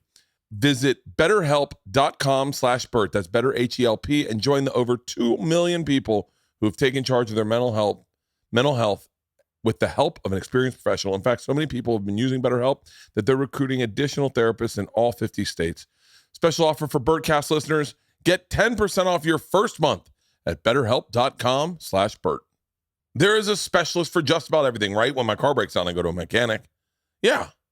When there's a problem in the shower, I call a plumber. So when you get your uneven, crooked teeth fixed, you see an orthodontist. They're specialists. And that's why Candid is set apart from everyone else. The invisible, comfortable, and removable aligners above the rest. While poorly reviewed and insanely priced clear aligner companies use general dentists, Candid only works with orthodontists. This is great. If you want to fix your smile, You need a good smile. I got to be honest with you. You need a good smile to get forward in life. I'm being dead serious. With Candid, the same orthodontist who created your plan, Leanne just did this. Leanne just did this. Yeah. She was. And she's 52. Sometimes your teeth just hurt. My fucking teeth are killing me. With Candid, the same orthodontist who created your plan is with you from start to finish, so you never have to wonder how you're doing. Your treatment is prescribed and closely monitored remotely by a licensed orthodontist who's an expert in tooth movement. You can book an appointment at a Candid studio near you to do everything from the comfort and or do everything from the comfort and convenience of your own home. The average Candid treatment is just 6 months. You'll start seeing results way before that. And it costs thousands less than traditional braces. You don't want adult braces, trust me. And with the Airliner treatment, you'll get Candid teeth whitening for free. God, I wish that worked on me. I got all veneers. Candid can help you get straighter, brighter smile you've always wanted right now. Right now, you can get started from home for just $15 with a Candid starter kit, or you can book an appointment at a Candid studio near you today. Go to candidco.com/Bert and use the code BERT. That's candidco.com/Bert. Use the code BERT. Take advantage of this limited time offer for a $15 starter kit. candidco.com/Bert and use the code BERT. It's so funny because I love the feeling when your brain's thinking sideways. Yeah. And you just go and you see something that isn't what you see, and then you start crying laughing. Yeah. Like I saw this woman today. I ended up saying it on Two Bears, One Cave because I liked the wording of it. But I saw this woman who I thought she was tucking in homeless people. Like just going in and going, let me get you in tidy. Come here you go. And then I just thought that's a great, like I started laughing at that. And then I was like, oh, that's a great, I'm going to slide that in, you know, like yes. I'm having a bad day. I feel like I should do something good for humanity, like go around and tuck in homeless people or something. And I just couldn't stop laughing at that. I love. It's like, I'm going to go tie somebody's shoes. Yeah. Me and my buddy Eddie used to say we should go take a bum to lunch. Cause that was like, if you did something really bad, he's like, I got to take a bum to lunch. Yeah. And I was like, really? He was like, I didn't wear a condom last night. You're like, shut up. Take a bum to lunch. Take a bum to lunch. But I love that thinking sideways. And I wasn't the kid. And I say this hoping my parents never hear this, but I wasn't rewarded for thinking sideways when I was a kid. Right. No, me either. I mean, I was always told like, you're a bully, you're mean, and all of those things are what make me funny. Like those are the things that I get rewarded for. A very sharp wit. Yeah. Like and you have a very astute, sharp wit. It's great on stage. It's great in comedy. In life, it's a fucking disaster. Like really? Yeah. It's how does it work with a husband? Like I'm not a good wife. Like I'll say that openly. Like he knows that that's true. I'm not a good wife. In the ways that you're supposed to be, the ways that you would imagine someone is a good wife, I fail in every capacity. Okay. But I am really loving. Like I'm very loving to the people that know me. And I'm very, very kind. But I'm not nice. I've never been like, I'll do something very kind, but not in a nice way. Like I will, I'm trying to think of a specific example. Like, okay. Because Leanne's the exact opposite. Leanne is a very good wife. Like I literally look at Leanne sometimes to think how I should treat my husband. It's funny. Leanne is a very, very good wife, meaning she covers every base. She thinks about me before she thinks about herself. She thinks about the girls.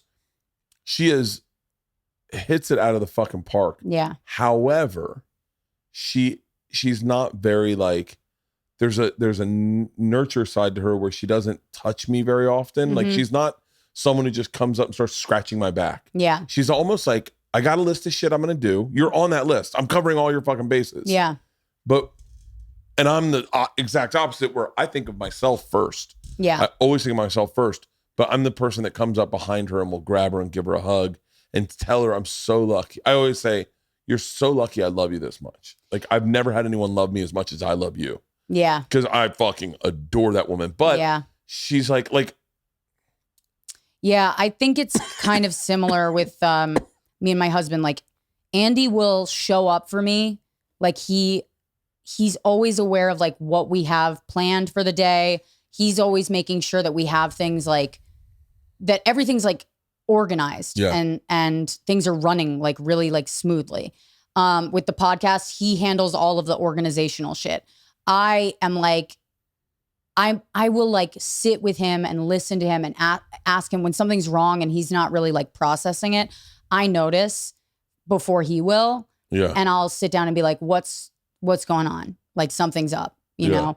And he doesn't always want to, but I feel like he's getting better at like expressing his feelings when he ordinarily, that would bum him out too much. He wouldn't want to go there. You know? That's interesting. Leanne is not, she's, it's funny, her, where you would say shortcoming is where I excel, and where I have massive shortcomings, she excels. Yeah. Like she does not get emotional about things. And that bothers me at times that I can't get her to be emotional about things, but I'm so emotional about things that if we were both emotional, we'd be fucked. Yeah. So like a perfect example, editing a special.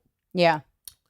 I cannot watch a first cut of my specials. Yeah. I will not.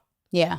I've had to do it, 3 times it's now. It's like cutting yourself. It's fucking crazy. Oh, it hurts so bad. And because I threw the baby out with the bathwater, I'm like, this special fucking sucks. Oh my God, there's mustard on my pants. Yeah. Who the fuck put why no one noticed I had mustard on my pants? Yeah. And Leanne's like, hang on, calm down. Your 4th show is the best show in my opinion. And I was like, for real?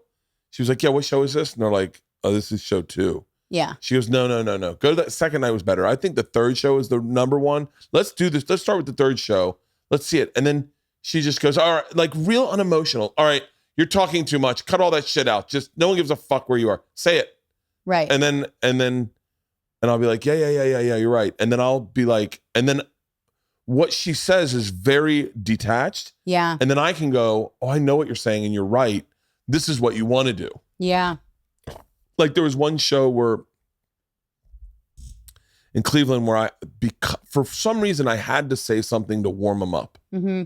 And then what was the it's a stupid joke. I forget what was happening. Something was happening in the room that happened in my special actually, where there was like they were losing energy, and I knew they were losing energy, and I had to address it because it was right before my closer, and I was like, all right, I didn't want to do that. I didn't want to like couch it with that, but I could feel it, and I wanted, and I love those moments in a show, where you're like, how many shows did you shoot? I did 2. Oh, that's good. That's it. 2 shows. 2 shows is tough. I do 4. It was very tough. I do 4. Yeah. Now. Well, you can. Chappelle does fucking 18. I know. He does, like, he shoots 18 shows, and part of me is like, yeah, I really think whatever they pay him, he just goes, I'll put it all in the special. Yeah. And just go, I'm making, like, say they give you, I'm just ballparking it because I don't know what people get paid. Say you give Dave Chappelle $20 million, right? He could, which I think that is what they gave him. He could very easily go, I'll put $5 million into the special. Right. And I don't know why you shouldn't look at your special as a way to making money. You should look at your special as making the best fucking special you can have. Well, that's good because I made fucking no money on mine. It was Comedy Central. It was Comedy Central? Yeah. Yeah, I made very little money on mine when I did mine for Comedy Central. I made almost less when I did my Showtime special. Yeah. And then you go to Netflix and you're like, Jesus Christ. You're going to pay me and people watch it? Right. Shut the fuck up. I know. I remember Ralphie May told me, he goes, you better hope for a snowstorm. When my first special, my Comfortably Dumb aired on Comedy Central, he's like, you better hope for a snowstorm. Yeah. And I was like, really? He was like, yeah. He was like, no one's going to tune in unless they're stuck in their house. I know. I mean, that's the whole reason I did it with them. They've shown me a lot of love. Well, things are different now. But they also put it on YouTube, which I was like, if it's going on YouTube, I mean, I know Sam did it. I know Joe did it. And I called up Joe and I asked him his experience. And Sam said the same thing. He was like, go for it. Like, it was in the middle of COVID. I was like, I don't know how this is going to go. Like, I wasn't sure if I was going to get pregnant over the pandemic. I was like, if this shit is over and I'm pregnant, it's going to be another year of quarantine where I just have someone strapped to my tit for a year. So let me make some money while I'm sitting on my ass on a wee pad, you know? And so I just decided I'm going to do it this way. And I'm really glad I did. I mean, YouTube's kind of the only, like, if you're going to do something on Comedy Central, I hate to say this, but it's the only way to do it. Well, you know, we can all thank Ari for that. Yeah. Because Ari was the first person to fight for any sort of comedy getting put on YouTube, because we were all like, the YouTube was how we make getting recognized. Yeah. But that's smart. It's smart because Comedy Central knows what they're doing. Yeah. And them putting it on YouTube is big. And the thing about your material or your special is it's very digestible for Instagram. Yeah. And which is brilliant. And another thing that I realized, I don't have any jokes that work on Instagram. All my jokes are like fucking 7 minutes long, because I look at your bit and I go, oh, I'd fill that up. I got to find out what bit it was, because I was like, when I tell her, I'm going to tell her the bit and I'm going to tell her where I was take it. Yeah. Because after I did that, I was like, oh, I got to skinny shit up. And so now I'm trying to write bits that are a little more tighter, just quicker. Yeah. Well, I do every special the way I look at like Bert. Bert always challenged himself. Yeah. To do it. And I challenge myself each special. And now I'm just going like, it's this hour I have now was all written outdoors. Right. So it's a little different of an hour because you put it inside and it's like, yeah. When you're outdoors, did you do any outdoor shows? I did. What did you think of them? You know, I did like the drive-in shows and I thought they were really fun. I did have a good time with it. And it was so interesting because there was a freedom to that. You were able to really like kind of take your time more. Yeah. You know, you're waiting for sounds. It's not like, and you're allowed, because you're not tied to that like instant laughter gratification, you're just able to like see what happens. You're able to like really talk shit out. It was a cool way to write a joke because like I have this one chunk that I would have never written this way, but I was like, sometimes I'll write a joke and then I'll just be like, well, whatever, I'm never going to use that. I have no place for it. And then on the drive-ins, I was like, oh no, what I'll do is I'll just go, I'm going to go bam, bam, bam, bam, bam. And it was a fun way to fuck around because it was almost like you were doing well, but you had the freedom of bombing. Yeah, exactly. Yeah. That's a perfect way that is perfect. Yeah. It's the perfect way to describe it. You had all the freedom in the world to make all the mistakes you wanted. And yet every time you told a joke, you got the sound that you needed to get. You got the boom, boom, boom, boom. Jesus Christ. What? My fucking net worth. I'm sitting on the fucking ground. It's sitting on the ground. And I'm just like, what the fuck is this paper I keep touching? It's all my money. It's all my money. All broken down in a circle chart. You know what's so funny is my eyes have gone to that so many times. Yeah. And I'm so retarded with numbers. Sorry, I meant disabled, learning disabled.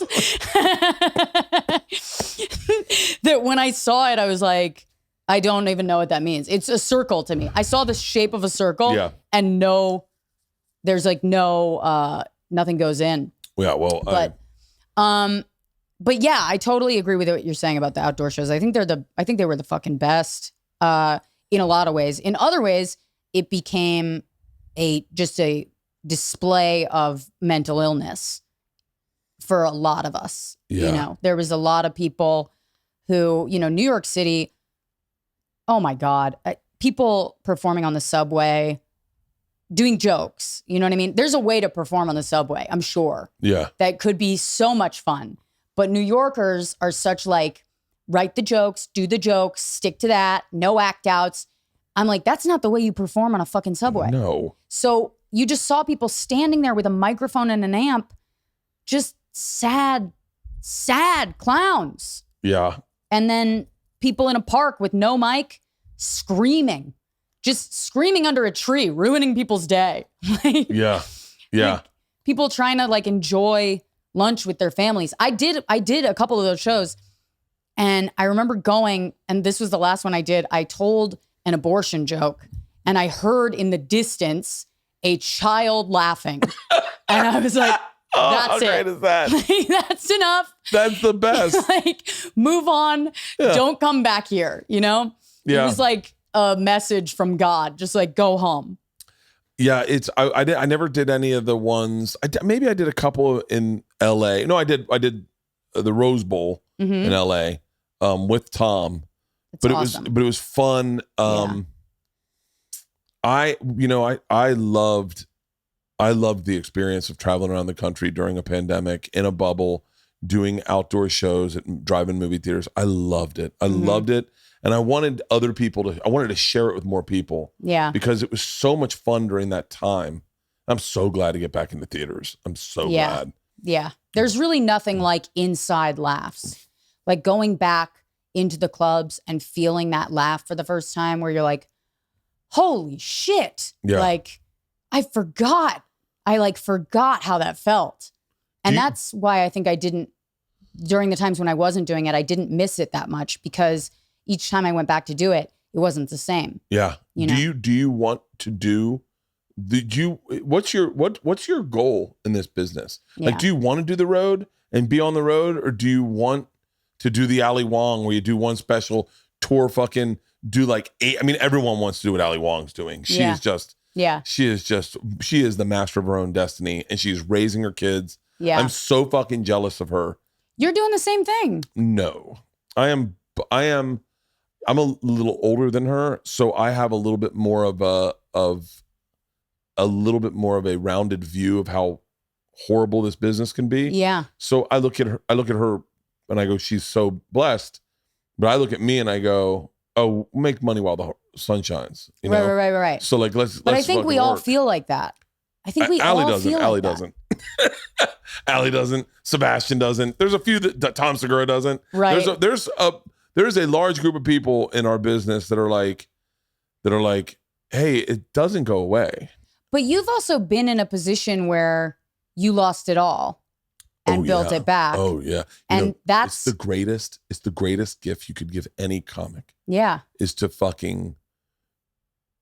to be making good money and then have it all taken away and then have to start from scratch, but have enough of a nest egg where you don't lose the house, your family isn't homeless, you can still pay for things. Yeah. And just work. It was the greatest. One of my favorite episodes of Bertcast was you and Bobby Kelly, and I'll listen to it when I'm in a shitty mood or when I feel like my faith in whatever, the business or humanity is like waning. Yeah. I'll listen to you and Bobby, who, by the way, Bobby Kelly, one of my favorite people on the planet. One of the funniest comics working. Yeah. Without a fucking doubt. Also just one of my favorite people I've ever met. Like, I spilled Kool-Aid on my chest. I just spilled fucking Kool-Aid on my chest. Grape Kool-Aid.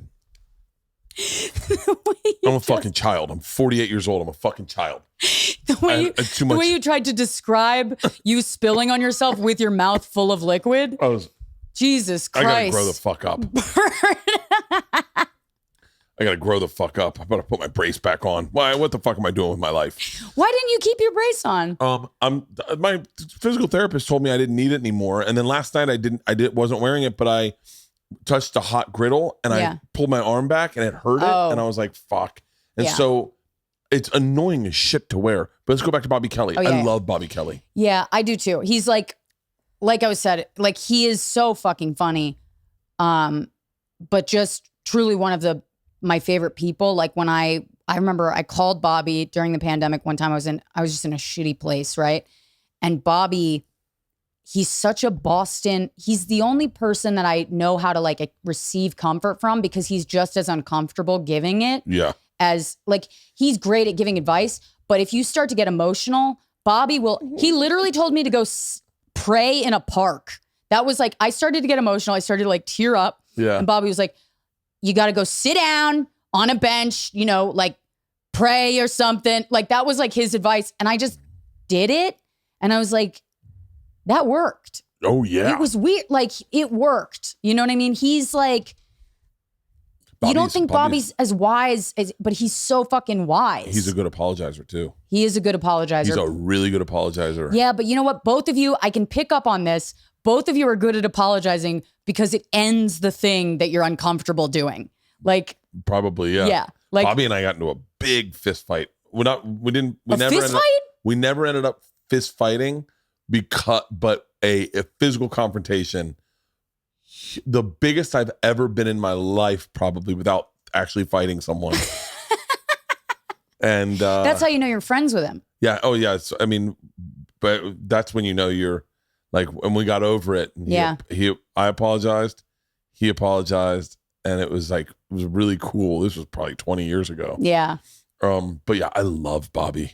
He's great. You're lucky to have who you have in LA, in New York. Like the elder statesman, and I say Bobby's an elder statesman. We're all, I think, stepping into the prime of our career right now. Yeah. But like, New York's got great fucking people. Yeah.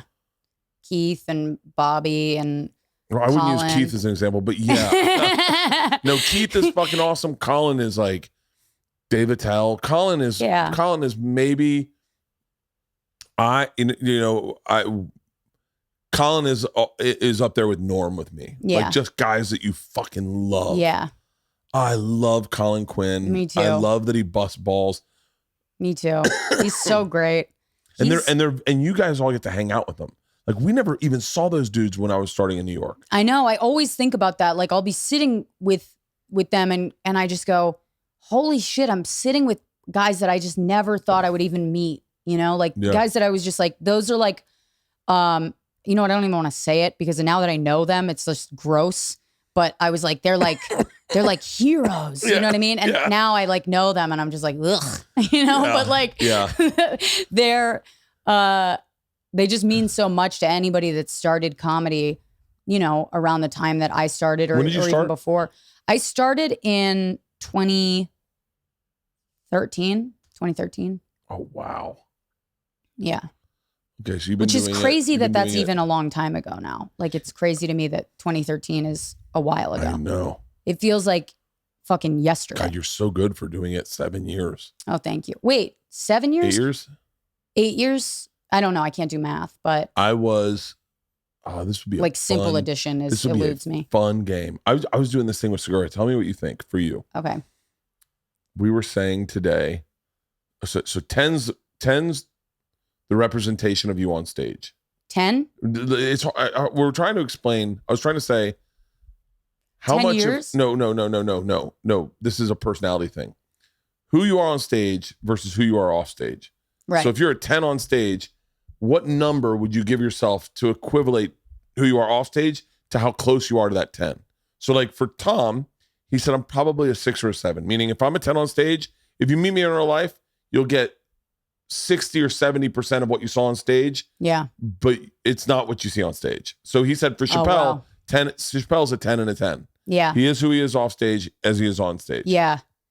Okay. So I'm a woman, so it depends on the scenario. You know what I mean? Oh. Off stage. It depends on where I am off stage.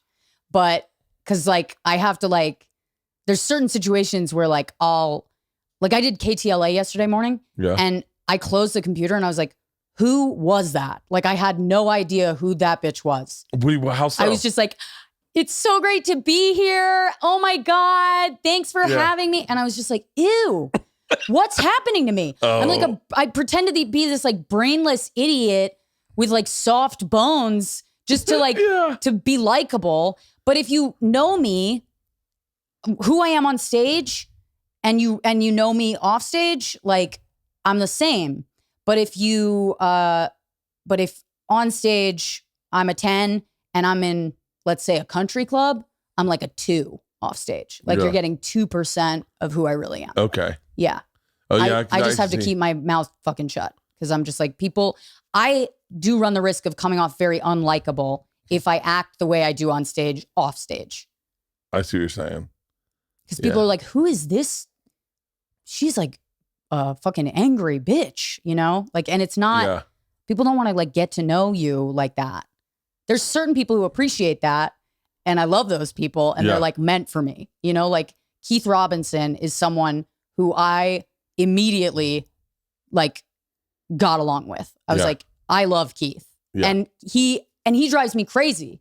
Like I want to take his cane and run away, you know, but like he gets it. you know? Oh yeah, yeah. Keith is 10 and 10, I think. Definitely. Who you get on stage is who you get off stage. Definitely. Jim Norton's I would say 10-6, 10-5. Because he's, I'd even say less because he's very quiet. Yeah, he is. But he is so honest on stage that it kind of raises his number. Like, because he's honest on stage and off stage. Yeah, he is. He really is. And I think Jim's kind of the same. If you know Jim, he's much closer to who he is off stage as he is on stage. Yeah, Bobby's 10-10, I think. Yeah. Bobby. Actually, I don't know about that. Why? Because I think Bobby is much more loving. Oh yeah, he's got a little. No, but I haven't seen him perform in a couple years, but he wasn't 10-10 when he started.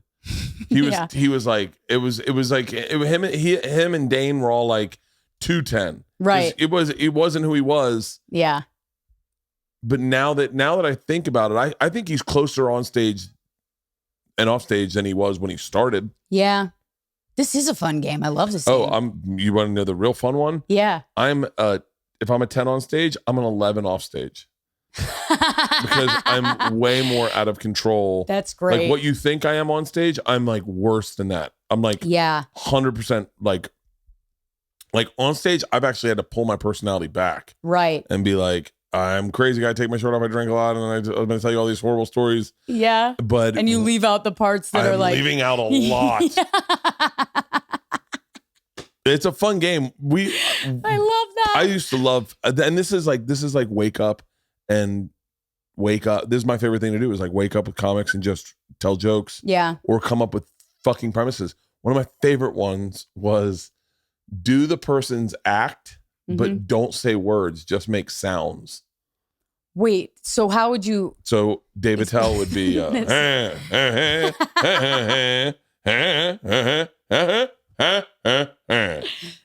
Yes. It's great. It's the funnest. Yes. The funnest to go to like Bobby Kelly's like meh, meh. Yes. It sounds like Cartman a little bit. Yeah. Bobby Lee would be I think that's racist, by the way. That's not okay. Yeah, that's not okay. No, but it's very like you just made karate sounds. Yeah. No, but dude, that did come out wrong. Ali Wong is like, no. Yeah, this is going south. That's great. Bobby Lee's 10-10. He's definite 10-10. Bobby Lee's 10-10. Tim Dillon's 10-10. Tim Dillon's not 10-10. Yeah. No. You don't think so? No, Tim, I think Tim, I would say maybe Tim's an 8-10. I'd say 8-10. Yeah. Yeah, because Tim Dillon's my favorite person to gossip with. He's great. He's great. Love fucking. I did a week with him, and he's too tall for the bunks. Like he's 6'4". Yeah, I always forget how tall he is. And so he was really uncomfortable in the bunks. Yeah. And was like, and then we had set him up for it, and he's like, I can't do it. Yeah. But I loved waking up with Tim Dillon. Yeah. Because he was like, bro, have you been on your phone today? And you're like, no. And he's like, okay. All right. I'm gonna smoke a cigarette. I'll be back. Yeah. But he was always so much fun to talk shit about, to talk shit about other people with. Like one of my favorite things in the world. It's like the deepest bonding experience is to call Tim Dillon with something to bitch about. Like if I have something that I need to unload, Tim's got ammo. Oh, I texted him the other day. And I said, he's the best. Because I get a phone call from him and it'd be like, bro, you moving to Austin? And I'll be like, no. And he's like, okay, hold on. And then he just shit on Austin. Yeah. Fucking top to bottom. And I was crying, laughing. And Austin is a pain in my fucking ass right now. Yeah. So I've got to fly there twice a month to go do 2 Bears, 1 Cave. Right. And I'm looking at my schedule going, I don't go home. I go straight to Austin. So I'm going to be spending more time with Tom and his family than my family. Right. And so I was total ears for it. I was like, fuck, I'm here for this conversation. Yeah. One of my dreams is to invite Tim Dillon to my dad's home in Maryland. Yeah. And to just go to the range and just shoot guns with Tim Dillon. Is your dad Republican? Yeah. Oh, he would love to. He would love Tim Dillon. Yeah. I mean, Tim's like literally called me to be like, can you get your granddad to be on my podcast? And I'm like, I can't do that. There's no way that I could get that to happen. But I'm like, it's a brilliant idea. I totally get why he would. Do you know who else? You know who else's parents are in or families in politics? Schumer? Schumer have a cousin? Yeah, obviously. I think, they're like distant cousins. By the way, they're super distant cousins. Yeah. And that made me dislike him when he associated himself with her, because I was like, you ignored her side of the family for your whole life. Right. And she knows that. And now, and she's like, I'll do whatever. I don't give a fuck if I can get whatever agenda passed through Senate, whatever, for gun control or whatever. Right. I mean, she did have a fucking shooting at her fucking movie. Yeah. I mean, and she's talked about it, how like that, and the fact that affected her, I think it really affected her, and she really did something about it. Yeah, dude, let me tell you something. If people started, I don't know, I'm trying to think what the thing for me would be, but I would definitely, that would affect me if my movie came out and there's a shooting. It would affect me, and I would. By the way, fucks you up. Yeah. So I mean, it's and you feel like your fans were hurt. Yeah. So I mean, I totally understand. Yeah. But Zach Galifianakis. What about his sounds? No. I thought you were going to do his sounds, and I was like, this is a challenge. Zach Galifianakis' uncle was like a huge governor. Oh, really? Of Zach Galifianakis, politics. His uncle? I don't know. My allergies are so fucking bad right now. I've been there. It's fucking. But I'm having the hardest time breathing because I get asthma. Yeah. My uncle said to me when I first got into stand up, he said, keep an eye out for a guy named Zach Galifianakis. I was like, okay. I hope I'm not fucking this up. It says Galifianakis is a first cousin of comedian Zach. So Nick Galifianakis is. What did he do? He's like former U.S. Representative Nick Galifianakis. He's nobody. Yeah. By the way, there's also Just kidding. I have no idea. What? There's a cartoonist. Wait, what was the one? What was it? Hang on. Oh, it was someone else's idea. What? I don't want to spoil it. It's not my idea. I can't share it. Yeah, but it's a good idea. Jack Henry, who we work with, just edit this out. Okay. Do you know Jack Henry? I know that name. Yeah. Well, you work with Alex, right? Yeah. Yeah. He works for Judy. Jack Henry works for Judy. Okay. He his idea was kind of, he was trying to write a joke. Yeah. But he didn't realize he was telling me the greatest idea ever. And he was like, I want to give a shout out to all the people that were born in the hospital on the same day as me. You're my day ones or whatever. Yeah. And I was like, I would love to go back and meet all the people. Have a party, a reunion for all the people I was born with. That is so awesome. You have to do that. I would love to reach out and be like, that you got to do that. And be like, hey guys, I'm throwing a party in St. Petersburg where we were all born. Yeah. St. Petersburg, Florida. Bring your birth certificate. Bring your birth certificate. If you were born on November 3rd, 1972, then and then have a chat thread. Like how many babies do you think are born on a hospital on an average day? Can you find that out, Halston? How many babies do you think are born in a hospital? I mean, whatever it is, the number of them that you reach, you'll probably reach like half, right? Well, you got to figure. What do you think? Like 25% are dead. Yeah. Well, 25%. That's like a lot.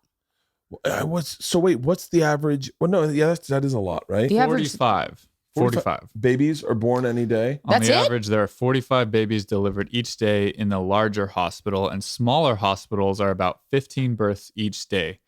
Worldwide, 385,000 babies are born each day. In the United States, 10,267 babies are born each day. Wow. So I could do fucking Clearwater Yeah. or do St. Petersburg. Yeah. And I could find those people. Yeah. And then I could just be like, hey, we should all help each other out. Yeah. Well, help each other out. How? What do you mean? Like, what do you do? Are you a graphic artist? Let me hire you. Like, let me help you out.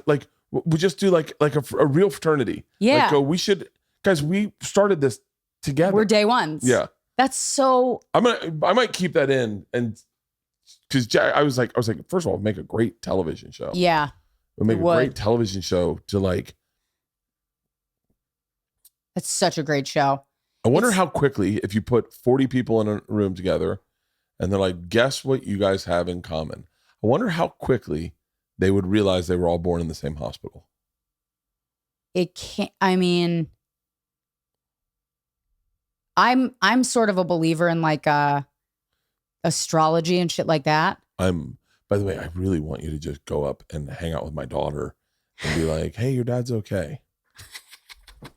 Why? The same shit you're going through with you went through with your parents, your dad. I think my oldest daughter is just it's got to be very tough being. How old is she? 17. Oh shit. It's very tough being my child. Yeah. Because I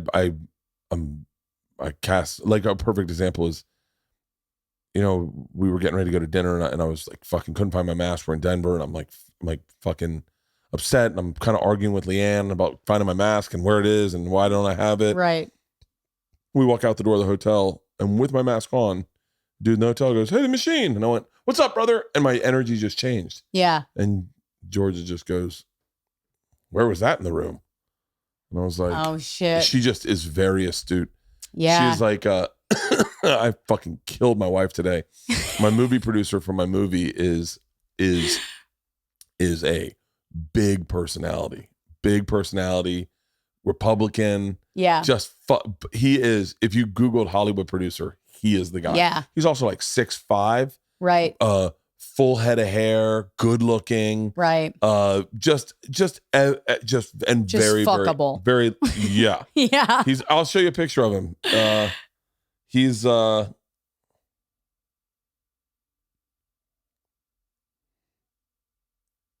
see. This is him. Like, I mean, okay, yeah. Good looking guy. You picked a I real. picked a bad picture. Yeah, that was That's not him. There he is. Oh shit. Yeah, and he's in good shape, but he's like. I mean. So he's talking to we're at some award thing, and Georgia's there, and he's talking to me, and he's talking to Georgia, trying to tell her what to do with her life, and that is not how you talk to Georgia. No. By giving her advice for her life, she doesn't want to fucking hear it. No. And dude, I'm the same way. She was I'm like this. Go fuck yourself. And then he walked away, and she just goes, "Of course, you're friends with him." Oh and I shit! Went, what? She goes, "This makes more sense than anything I've ever seen." Oh my and god! I was like, really? And she goes, "The two loudest guys in the fucking room." Yeah. And I was like, I don't know. Does she mean it to be like? I don't think she. Is she like? Is it a harsh criticism or is it just like a sort of a little bit of a dagger? I think it's dagger. I think it's like. I think Death she. by I a think million she has cuts definitely or whatever? got. Yeah, I think she's got a personality of like, hey, we bust balls. That's what we do. Right. And it's always been how my family runs. Is we bust balls. Same. And she just is a ball buster, but she busts my balls an aggressive amount now. Yeah. Where she's just like. Yeah. It's like, it's different when it's coming from a teenage girl. It's more hurtful. I will say, like, having been a teenage girl, I just said some of the meanest shit to my family. And we're the same way. We just like fuck with each other. We roast each other all the time. That's how we get along. Yeah. But there's times when we're so sarcastic that there's an absence of actual like real connection. Yeah. And it becomes like toxic. And the same thing with me and my husband. Like, really? Yeah, we fuck with each other so much that it can get like, it'll be like, okay, well, that one hurt, you know, and the other one just keeps going. And then it's like, no, that like really hurt, you know, like, and it's just, but once you're in it, you don't want to apologize because it ruins the joke. Yeah. You know? Oh yeah, like they. You're like, oh, come on. It's funny if shit gets real. Like I talked about it on Two Bears today, but I had a really bad panic attack Sunday flying out of Denver. Yeah. Because I'm not really comfortable around people yet. Yeah. Like despite fucking doing Red Rocks and I'm not really comfortable in large groups of people yet. Well, it makes sense because life on the road is actually very isolatory. Like you have your people, but those are the only people you see. You don't that's all you see. Yeah. And I fucking and Denver's airport was like fucking chaos. Yeah. Real chaos. And so I had a fucking panic attack, and my daughters were very caring when they knew I was hurting. They were like, oh, this could pop. Yeah. But yeah. I have panic attacks a lot, actually. But they're always I think they're kind of like OCD-ish related. Because they're always do you like have OCD? I think it's a little bit of that. Okay. I'm right on board. Yeah. It was like so I have this fear of being poisoned. Really? Yeah, I have a fear of being poisoned. And it's always when I'm leaving a party. And I think it's because my sister died after a party. And I think that they're connected on some level. Your sister died after a party? My sister, I left a party that was for my high school graduation, and my little sister drowned at that party, which there's like a whole... Wait, I knew your sister had passed away, but I didn't know... How? I didn't know. No, I knew how. I knew how. I think I've told you this. I've thought about your sister every time I get into a hot tub. Really? Since I was a child. Really? When your sister passed away, it was extremely, it was like very public that that had happened. Yeah. Yeah. And it was something we were all right. It could have happened to any single one of us. Yeah. Everyone fucking, correct me if I'm wrong, but you don't have to talk about this at all if you don't want. No, it's fine. But she was in a hot tub, correct? Yeah, she was in a hot tub and her hair got stuck in the drain. Yeah. And they couldn't, 3 grown men like couldn't pull her out.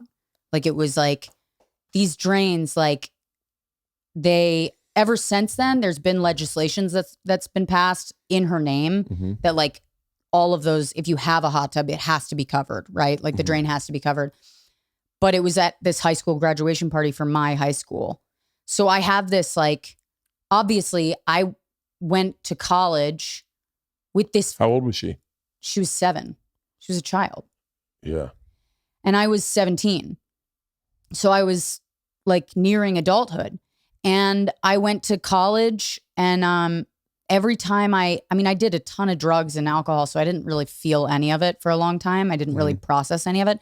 But then once I did, and I'd been in therapy for a long time and I'd been sober, I would leave a party and immediately I would get this feeling, like this sick feeling. Oh, and God. because I'm not an emotional like thinker, like my emotions have to make sense to me logically. I have to go, okay, it's this is probably just from something. Yeah. So I'll be like, oh, I was probably poisoned, or I probably ate something that was drugged. Ooh. And now dude, like, I mean, am I allowed to mention what happened with Ari? Yeah, of course. Yeah. So that is like my biggest fear. Like when I heard that story, I had a panic attack from hearing it. Like it's this deep fear of mine that everything, that you can lose control of everything in a second, just from like eating or drinking something that you didn't know was. And like I will be in the car and I'll just be driving, and then that feeling comes up and I'm like, oh fuck, you probably ate something or you probably did something. And then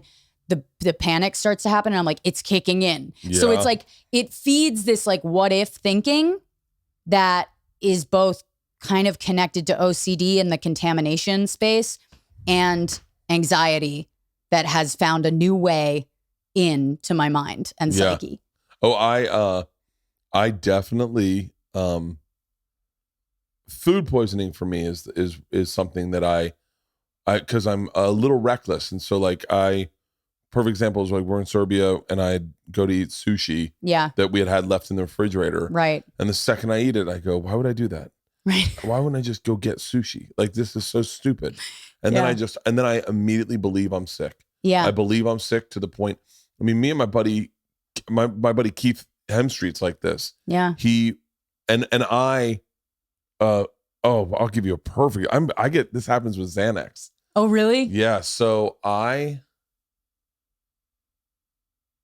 me remember. Like when you take Xanax. So I have a really hard time taking Xanax, and I do take it from time to time because I just need to. I do need to tap out. Yeah. I was thinking about taking one tonight, but I think I might drink. But something really fascinating that happened to me is I hurt my arm in Serbia doing that movie. Yeah. And they gave me no one spoke English, and the doctor gave me a pill.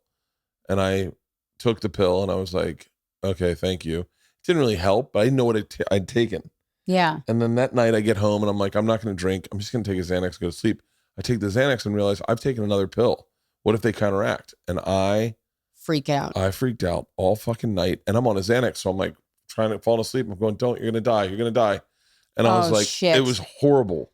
Oh, fuck. I can totally see myself going down that road. Like, but that's why I stay away from Xanax, because I'm like, don't do it, because you never, like, you got to think about it before you do it. But I constantly, when I was at that airport in Denver, I said maybe I'll just get like a Bloody Mary or something. I need something to take the edge. Maybe if I drink, this will go away, because that's normally how I get panic to go away. Yeah. And I got a Bloody Mary and I took one sip. I watched him make it. Yeah. He was touching everything like aggressively. And I'm like, dude, there's a fucking coronavirus. And what the fuck are you doing? And how long is this? Did he put new Bloody Mary mix in there? Right, Does he give a fuck? He doesn't give a fuck. And it's like, I'm going to drink it, but what the fuck? And then, so you drink it and then you go, have you ever been drugged? I haven't. I've been drugged a number of times. That's so fucked up to me. And listen, I love Ari. I really do. I love Ari. But that story, I was just like, oh, fuck. Because it's like my deepest fear. It's funny. I just saw him I've seen him since. But I saw him for we did a podcast. We did the Two Bears, One Cave guest. He's a guest there. Yeah. And it did, and as much as we both worked very hard to make sure that it didn't affect our relationship, it definitely did at parts, because even going there, I was thinking, make sure to have all your drinks away from him. Right. Because there's a part of Ari that is pure comedy, where he goes, the funniest thing to do would be to drug you again. Right. But that's where Ari is. That's where he lives. That's where his brain is. Yeah. And Ari's brain is always in the bit.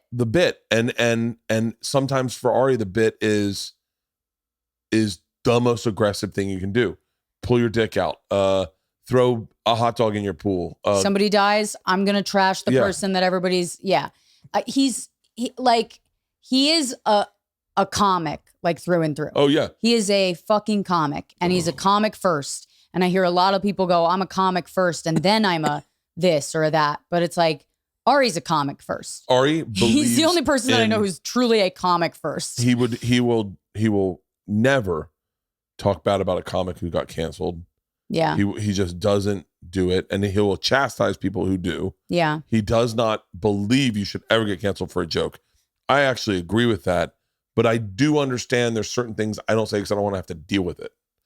Yeah, there's certain things that I'll just stay quiet on, mostly because I feel like I'm feeding. There's a feeding frenzy happening, and I don't want to contribute to that. Yeah. So it's a lot of times it is my way of just going, I'm not distancing myself from the person, you know? I often think about the person and what they're going through and how they would feel, you know? Because if I woke up one morning and that was happening, the people who reached out to me that day and who were like, how are you doing? That would be like a moment of like life-changing, like, oh, okay, you're the real deal. Well, you know, it's so funny, as I have reached out to a lot of people that have been canceled. Yeah. Maybe not the day of, but some But point. it's either way. Yeah. Sometimes it's me. I end up talking shit about them on accident. And then they're like, dude, what the fuck? Or like, right. or like, you don't even realize what people are going through. Yeah. But I try to keep them. I try to just not talk at all about it because I don't need to. Yeah. I mean, nobody's asking for our like take on the cancellation thing as much as we feel this sort of obligation to contribute, I think. Yeah. A lot of times, I mean, here's how I feel. If everyone is saying the same thing, it can't be right. Like, Yeah. if everyone is saying one thing, my brain immediately goes to, well, that can't be the full truth. And I do think a lot of times and that includes worship. That includes like the worship of certain people where I go, really? You think that person's the best that ever did it? Like, Don't get me started. Everything's on demand right now. Movies, I actually car service, everything you can find, food, curbside pickup, drinks, food delivered right to your door. Your customers have grown to expect a simpler way of doing business, no matter what your product is. That's why more than 90,000 local businesses of all sizes have turned to Podium. Whether you have one location or 1,000, Podium can help you stay ahead. How does Podium work? Let me tell you how it works. Podium makes doing business easy by sending a text. When the text gets opened, business is done. All your employees can text from a single inbox, offering smoother experience for your customer. Answer questions? Send a text. Collecting reviews? Send a text. Scheduling an appointment for delivery? Send a text. Payment collections? Guess what you do? Send a text. Car dealerships are selling more cars by offering text message. There's a dealer in, I don't know where they are, $50,000 truck in just 4 text messages. Home service providers are responding faster and winning more jobs than their competition. When a homeowner wants to get in touch, they don't leave a voicemail. Texting lets you get back in touch faster. Who gives a fucking voicemail? I'm a text motherfucker. I just got a text that my prescriptions are ready. Retailers are increasing revenue by allowing customers to shop via text. Boo, more of that, please. Local service professionals keep clients longer and collect payments faster. A dentist in New York just had $1 million in overdue collections. Sent everyone a text payment request. Collected $700,000 in just 2 weeks. Today's customers expect on-demand everything, even from local businesses. Stay ahead of the competition with Podium. They have free plans for growing businesses, plus all the power growing businesses need to scale. Get started for free at podium.com/Bert. That's podium.com/Bert. This podcast is brought to you by Grunt Style. I just got all my Grunt Style in, dude. I feel like a fucking gangster. Grunt Style is an American veteran-owned company, operated and owned company that prides itself in the patriotic spirit with motto self in pride in self, military, and country. Here's what I love about Grunt Style. Those types of dudes and women who served in our armed forces know that quality gear is the most important thing you can have. If you're you have to trust your gear. So they've got these great, all their outdoors jackets are fucking phenomenal. These grunt panties are the coolest fucking shorts around. I love them. And their shirts are badass. They got badass things on their shirts. It's all about attitude. They've taken the American fighting spirit and instilled it in everything they do. And you don't have to be a veteran to wear Grunt Style, because I am not a veteran, but I definitely rock Grunt Style because I love freedom, bacon, and whiskey. They pride more than apparel. They instill pride. Grunt Style had humble beginnings as a t-shirt company founded out of the founder's back of his car. And now they have 400 American employees producing apparel for workout, everyday, fishing, hunting, you name it. If you are a member, you get free shipping, special discounts, and contests, and exclusive tees each month. Go check out their clothes. Their fucking clothes are pretty badass. Get an additional 10% off. Oh, this is a great present for like if you have a brother-in-law or a father or a friend that's been ex-military, this is great fucking present. Get an additional 10% off your first order by using my discount code BERT at checkout. Go to gruntstyle.com and use the discount code BERT at checkout for an additional 10% off your first order of any items. That is gruntstyle.com and use the code BERT. I see. When you talk about absolutes, that's where you get lost. Chris Rock's he's the guy that I watched do stand up and I went, bring the pain. Holy fucking shit. Yeah. I want to do stand up. Right. I mean, I watched that and I hit pause. I recorded it on a VCR. Yeah. And I ran over and I got a 6-pack of beer, probably a 12-pack, and sat and watched it and was like, this is what I want to do with my life. Right. It was so brilliant. Yeah. But then, you know, I felt that way when I watched, I mean, I didn't feel like I wanted to do it with my life, but I remember just being drawn to Killing Him Softly and just watching it over and over and over again, quoting it's it. so funny. I did not like Killing Them Softly as much as I did his later work. Yeah. Killing Him Softly was that the one where he wore like it looked like he wore prison clothes? Talked about the baby smoking crack. I can't remember. I might even be, I think so. Yeah. I think so. I don't know when when did it come out? Like that would have been the one then. Yeah, that's the one. Yep. Yeah. I'll be very honest. It's early Dave Chappelle. Yeah. And it's still high pitched Dave Chappelle. Yeah. And I didn't love that special. I have loved every special he has put out since. Yeah. I mean, and by the way, I got to see him. I was watching him work in clubs. Yeah. Back then, because he was a lot in New York. Yeah. And he was just one of the most fascinating people to watch on stage. Right. He really does encapsulate everything about performing. Yeah. And just even for him watching him light a cigarette. Yeah. Yeah. I mean, he's one of those people that I'll watch and just literally study what he's doing. Yeah. But you can find flaws in what he does. Everyone can. Well, if you've watched enough of someone. Yeah. If you watch enough of someone, you start catching stuff where you're like, hey man, if you had a coach, he'd be like, you got to stop doing that shit. Right. Like I haven't seen enough of Chris Rock. I haven't seen enough of Chappelle. By the way, I do feel like a fucking asshole even looking at him and going, what can I find in that's wrong? Because no. Because myself, I go, you don't know what the fuck you're doing. No, but here's the thing. He could do it to you very easily, very quickly because he's been doing it so long. But trust me, that's the reason that you keep working at it, because that's why you keep writing hours, because when you stop writing an hour, all of a sudden you just get stuck in a time loop. Yeah. And you're like, that's who you are forever. When you keep writing, keep working, everyone's got their crutches. Everyone's got their crutches. And I can't find Burrs. Like I've watched a lot of Bill Burr, and I can't find the thing where I'd go, hey, if you quit doing that. Well, that's what I love about Burr and Chappelle is that they're never the same person. In each special, they grow. They are a different incarnation of themselves. And I go, oh, that's how you grow as a fucking artist, is you keep taking risks. You keep finding what's new. And like when I did... Chappelle has done that.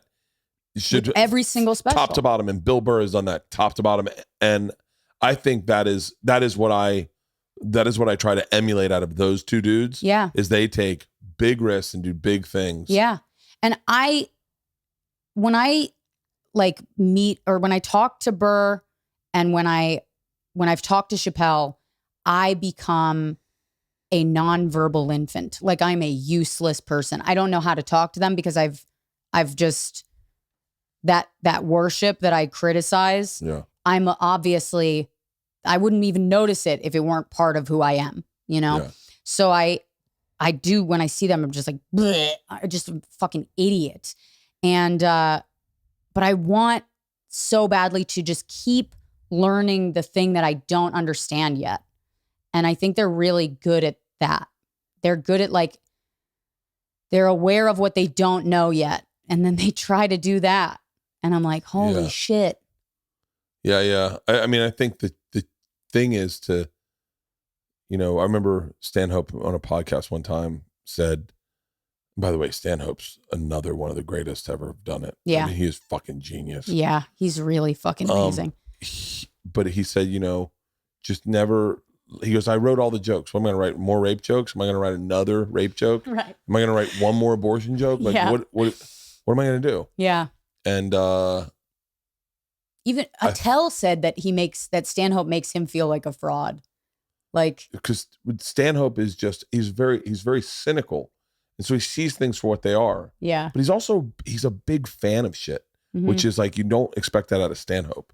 Yeah. Like he fucking thinks, He fucking thought Norm Macdonald was a goddamn genius. Yeah. I bet Stanhope has posted something very long and thoughtful about Norm today. Yeah. Because, I guess Or he Norm, may have just like not been able to say anything yet. Stanhope is one of the best goddamn writers in the world. The way he has such a way with words on paper and even performing them. Doug Stanhope. Let's see what he said.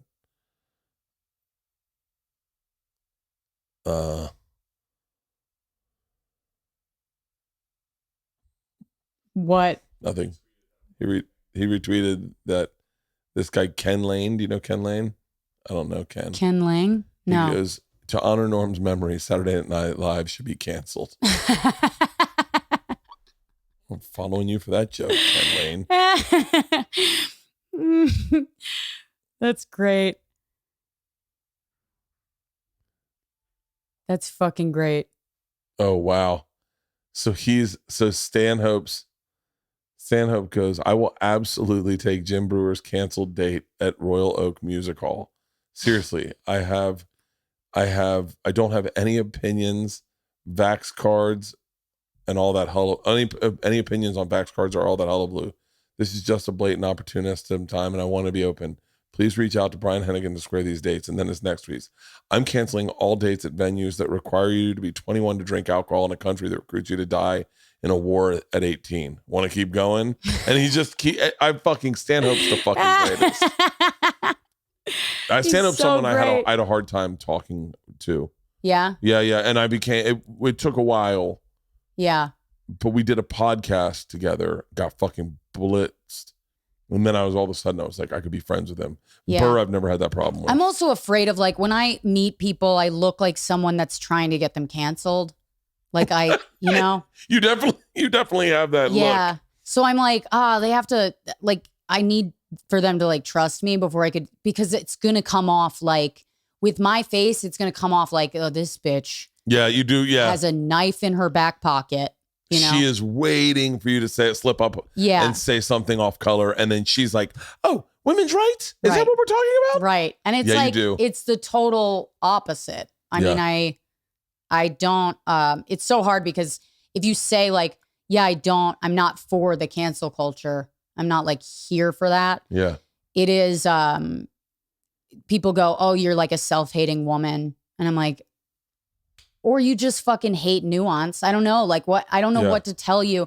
When I'd never, this is not a like popular opinion, but like, I still I love Louis' jokes. Like I will always watch his specials. I will always, because I love comedy and I love stand-up, and I don't enjoy, and I can't write jokes in a world where everything is black or white. I can't write from that place. Yeah. Like I have to look at everything. I feel like I am an idiot because I don't really think about cancel culture when I write jokes. Yeah. Like I definitely don't. And I don't when I do podcasts. Well, you can't think about it when you're writing jokes. If you suck. Like if I write a horrible joke, like I think of the one thing I think of when I write a joke is not I don't want an audience member to have a bad time. Right. Like I had a joke that was a little too aggressive, and I remember a fan coming up and going, just so you know that joke, it's off. Right. And I'm like, oh, for real? I just am unaware that is how people respond to material sometimes. Yeah. Because I think they should go, oh, they're all jokes. You should know I'm trying to make you laugh. And if I don't make you laugh, then that's the price I pay. Right. But I realized in that experience that I don't want anyone to leave my show and feel less than human or have the worst night of their life or bring up some horrific tragedy. Yeah, I'm not trying to ruin anybody's night, but also, why would you give me the power to ruin your night? Like, why the fuck? I've never given anyone. That's an interesting side bait because I have never given anyone the opportunity to. And trust me when I say, if we're talking about cancel culture, the people that are trying to ruin your life are the people online in your comments trashing you, going like, "Hey, you fat alcoholic, you're gonna die in surgery. Good luck." Yeah. With your daughters fucking being whores, and you're like, What the fuck? Dude, I was when my phone got leaked, that was the text that sent me over the edge. Dude. That I broke, and I went on Two Bears Cave and I fucking lost it. Dude, I would too. I mean, I also think about this, like I did a bunch of jokes about miscarriage because it was something that I went through. Yeah. And I did these jokes.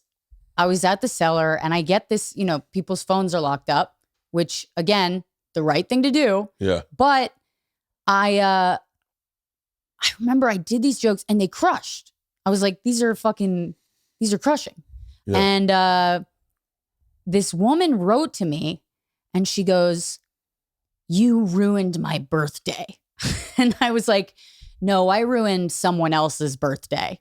like, to be fair, Yeah. if we're going to break it down, Yeah. she goes, "Not everybody is happy they had a miscarriage." And I'm like, when did I say I was happy Oh my God. that I had a miscarriage? She's taking her experience and trying to trump your experience. No, I mean, it was like the fucking Olympics or the something. most narcissistic thing to do. No, she was upset that I didn't have the same reaction to my miscarriage as she did. And the truth is, I did have the same reaction. I just wrote jokes about it. Yeah. And that's the shit that like drives me fucking crazy. Is these people look at what you do on stage and they go, that's just, those are her beliefs up there. Yeah. And I'm like, I'm not interested in telling you what I believe in. I'm not a fucking priest. I'm just a clown. I just want you to laugh, have 2 drinks, and buy a shirt. Right. That's it. And go home and fuck your wife. Yeah, and I would love it if the next day at lunch you smiled and you went, "Oh shit, do you remember what Bert said last night?" Right. That's it. I want you to have really honestly, if we're being very candid to break it down, I want you to have the greatest night of your life. Yeah. I want you to pay for my show. I want you to fucking laugh your ass off. I want you at one point to be laughing so hard that you feel like you're going to throw up. Right. Yeah. And then I want you to drink. I want you to get home safely. And all I want is the next day, just bring up that you had a good time. That's it. But if I could really do my job, I'd do what David Tell did to me. And I would make it so that I had a catchphrase that entered your family's life. Yeah. And was your family's catchphrase. And your daughters didn't know it was David Tell. Yeah. Boogly, watch Yeah. out. Everyone get it that's going to get it? Let's move along. Yes. I want it to sound like a boot stuck in mud, only wetter.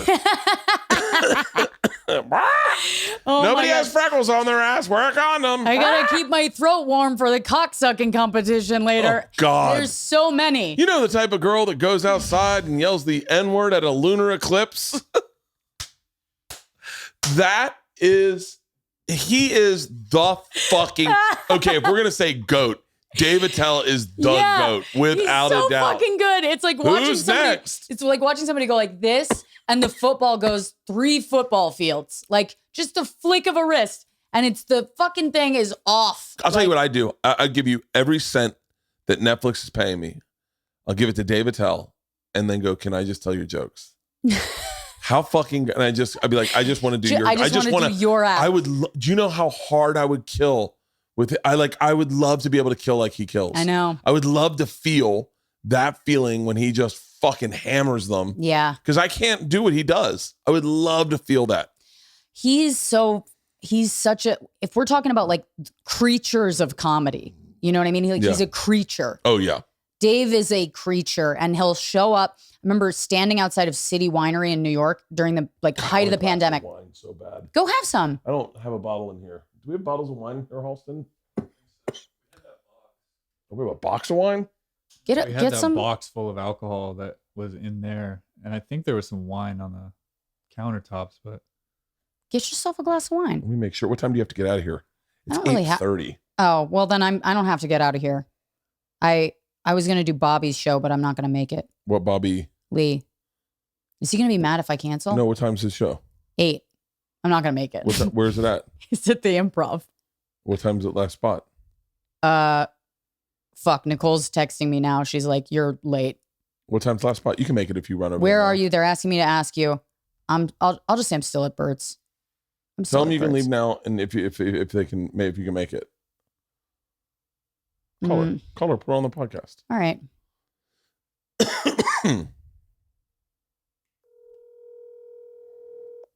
I don't think I'm going to make it. What time's late? And I don't want to take the car all the way there and then not. I would rather stay and pod than to go all the way there and not. Your call has been forwarded to an automated voice message. What time's the show go to? I'm trying to think. They start at 7? They start at 8? Yeah. Yeah, I think the last spot's at like 8:55. Yeah. I don't think I'm going to make it. Fucking Alex called me right before I walked in here. He goes, that's going to be pushing it. And I was like, okay. I don't think I'm going to make it. Yeah, I would always bail on I always bail on spots to do shows. And if I do a podcast, sometimes I won't do a show that night. Yeah, I mean, I never know how it works in LA. Like sometimes you can get like 16 things done in a day, and other times you're lucky if you get 2. So It's such a fucking weird toss up, and I always feel like I'm canceling shit while I'm here, and I feel bad about it. Today was a 5 get things done day. Wow. Yeah. That's great. Yeah, tomorrow's aggressive. Oh my God. The rest of my stay in LA is very aggressive. How long are you in town for? I am in town until October 6th. I go to Montgomery, Alabama, then Augusta, Georgia, then Charleston, West Virginia, and then Atlanta. Now, are those all like, let me ask you this. Shoot, let me get a drink. Yeah. Are you going to do, should I wait to ask? Okay. Are you going to do like the whole, now I think it's very funny that conservatives are canceling people, you know? Yeah. Like they're all like going after Tim because he's doing shows in vaccines mandatory spots, you know? Wait, Tim's doing vaccinated mandatory spots? Yeah, he's doing shows at these venues that mandate the vaccine because the state mandates it. Well, his fans are like, they're just basically quoting Jim being like, it's segregation. And now they're trying to cancel. They're like, they get so pissed. Is this gonna be a fucking problem? Yeah, I guess so. I went to a fucking show that mandated vaccines. I don't. I went to Jimmy Buffett. It's so funny to me that people are now, they're going, if you refuse to perform at a venue that is that mandates vaccines, you're like a hero to the who? To the non-vaxxers. Okay. And so now that it's almost like they're really liberals and them are the same, like the far left and they are the same person. That's funny. That's so funny. They just texted me about that today. They were like,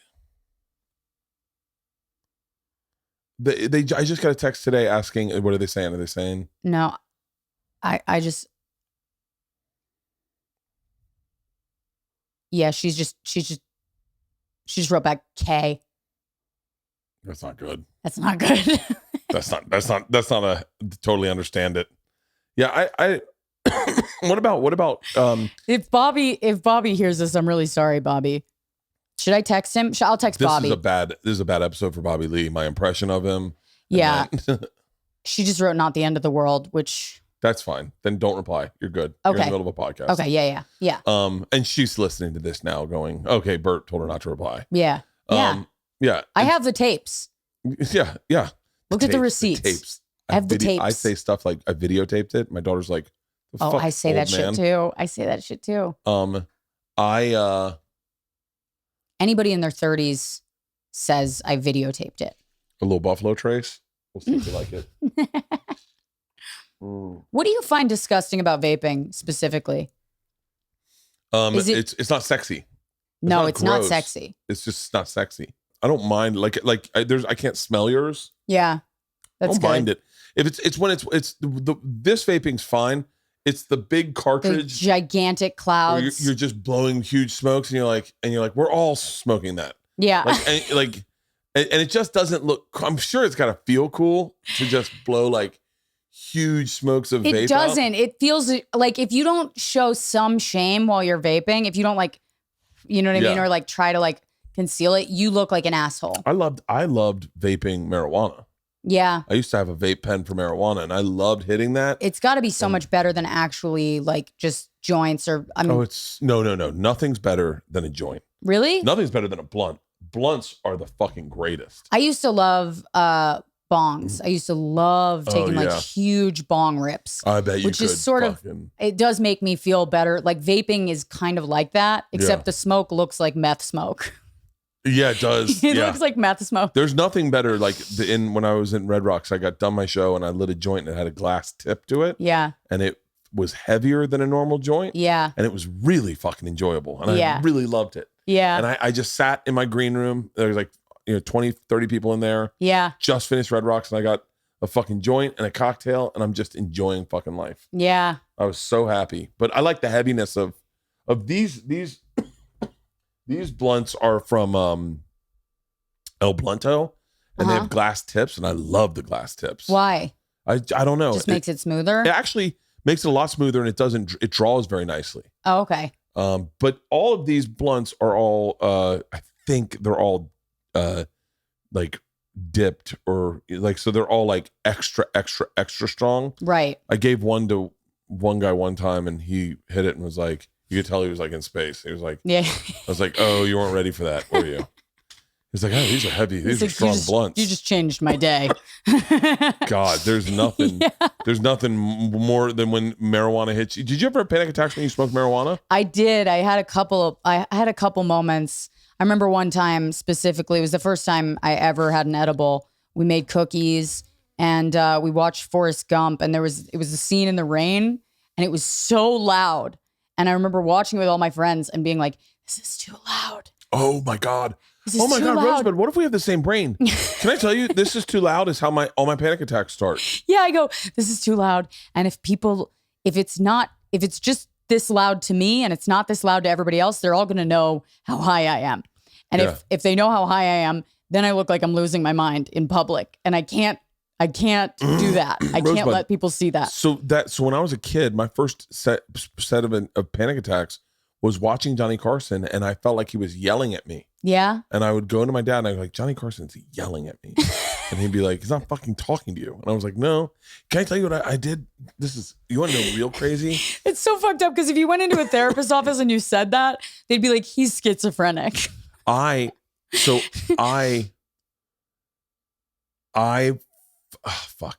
to think of the right way to say this.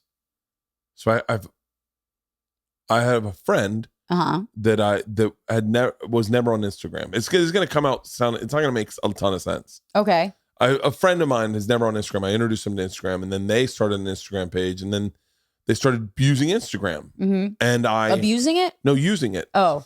But I felt like they were talking to me in all their Instagram posts. And all their Instagram posts I thought were meant for me. Right. And I was like, this is like creepy. Like they're talking to me. They're like, yeah. I think this person that I introduced to Instagram actually has a crush on me and is trying to get me to leave my wife. And then someone said, oh, no. That's what stalkers do.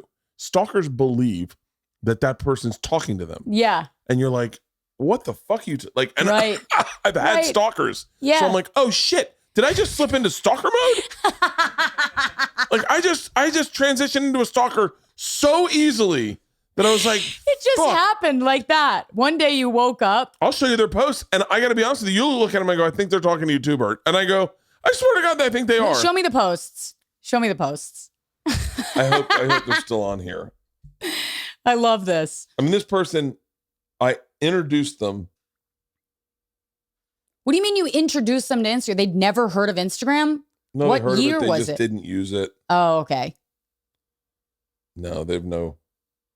They blocked you because you're a stalker. No, they don't know who I am. They don't know that I'm talking about them. But yeah,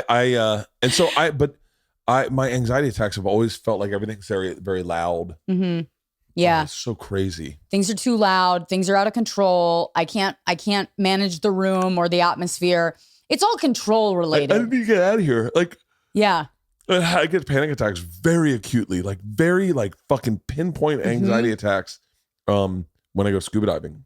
Really? So wait, why? You want to know something? Why do you continue to do scuba diving? I did it for television. I had to do it for television. Oh, right. Yeah. And so I would have to go fucking scuba dive down to like 90 feet and hang out with a whale shark and just be like, and I knew that we'd be down there for like 15, 20 minutes. Well, that one could have had something to do with the shark. It's a whale shark. They're harmless. But it's so funny. There's so many things that have happened in my life that and working for Travel Channel when I would have legit panic attacks. Yeah. Because I really legit thought I was going to die. And my workaround was to find the camera and play to the camera. So if I found the camera, I go, no one dies on television. Yeah. You know, like this is going to be fun. And secret time, a lot of times when I do Instagram stories, it's a way to turn myself around. Yeah. Like if you don't see me on Instagram for a while, either I'm doing really good, and I don't need it. But like if you see me on Instagram a lot, yeah, like I'm like it's a great cheat code for me. Same. It's all of a sudden it's crazy. If I start on an Instagram story, I'm like, "What's up, everybody?" And my energy's up. Yeah. And I'm like, "Oh yeah, that's right, we got it." Like, yeah, I'm depressed, and I'm like, I'm not doing shit with my life, and then I go, let me just go on. Let me get an Instagram story in, and what would be a good thing to do? We'll go to the sauna. Oh, let's go sauna, and then we'll Instagram, and then you get in the sauna, and next thing you know, you're in a great fucking mood. Get on a treadmill. Oh, there's so many times where I'll turn on my Instagram stories and go, all right, I'm getting up. I'm going to work out. And then I post it and I go, well, now I'm accountable. Yeah, I do that too. Yeah. I'll be like, if I'm telling all these people I'm going to do it, I have to do it. You know, I have to like go through with it, except for those question and answer things. Sometimes I'll post like a question and answer thing, and then people ask me questions and I'll be like, I don't want to answer any of these. No. You know, I don't feel like giving. The questions are all the same. And also, there's a lot of comics that follow me, and they're always asking, like, one of the questions was like, what's the best green room in comedy? And I was like, what? Oh, that's easy. Tacoma. I just went, that's not a question. Tacoma, I literally was like, I thought they meant Oklahoma City. Any of the ones that those guys run out of Spokane, those are the best green rooms in. See, you're such a better. That's no. This is where you're likable. I've been doing stand up 13 years longer than you, 15 years longer than you. I also though just immediately read that and was like, too many comics follow me. I was like, this shouldn't be a question. Oh yeah. You know, I was like, I can tell you, this is how I wish this was a skill set. I wish I could solve mysteries with this. Like if Nikki Glazer ever gets murdered on the road, I can find out. I could bet I could solve it. Yeah. One time I remember Nikki was like, she posted a picture and she goes, super excited for my workout today. And she posted the picture of the gym. Yeah. And I texted her and I said, Des Moines, Iowa. And she wrote back, are you being serious? And I said, Microtel. And she went, oh my fucking God.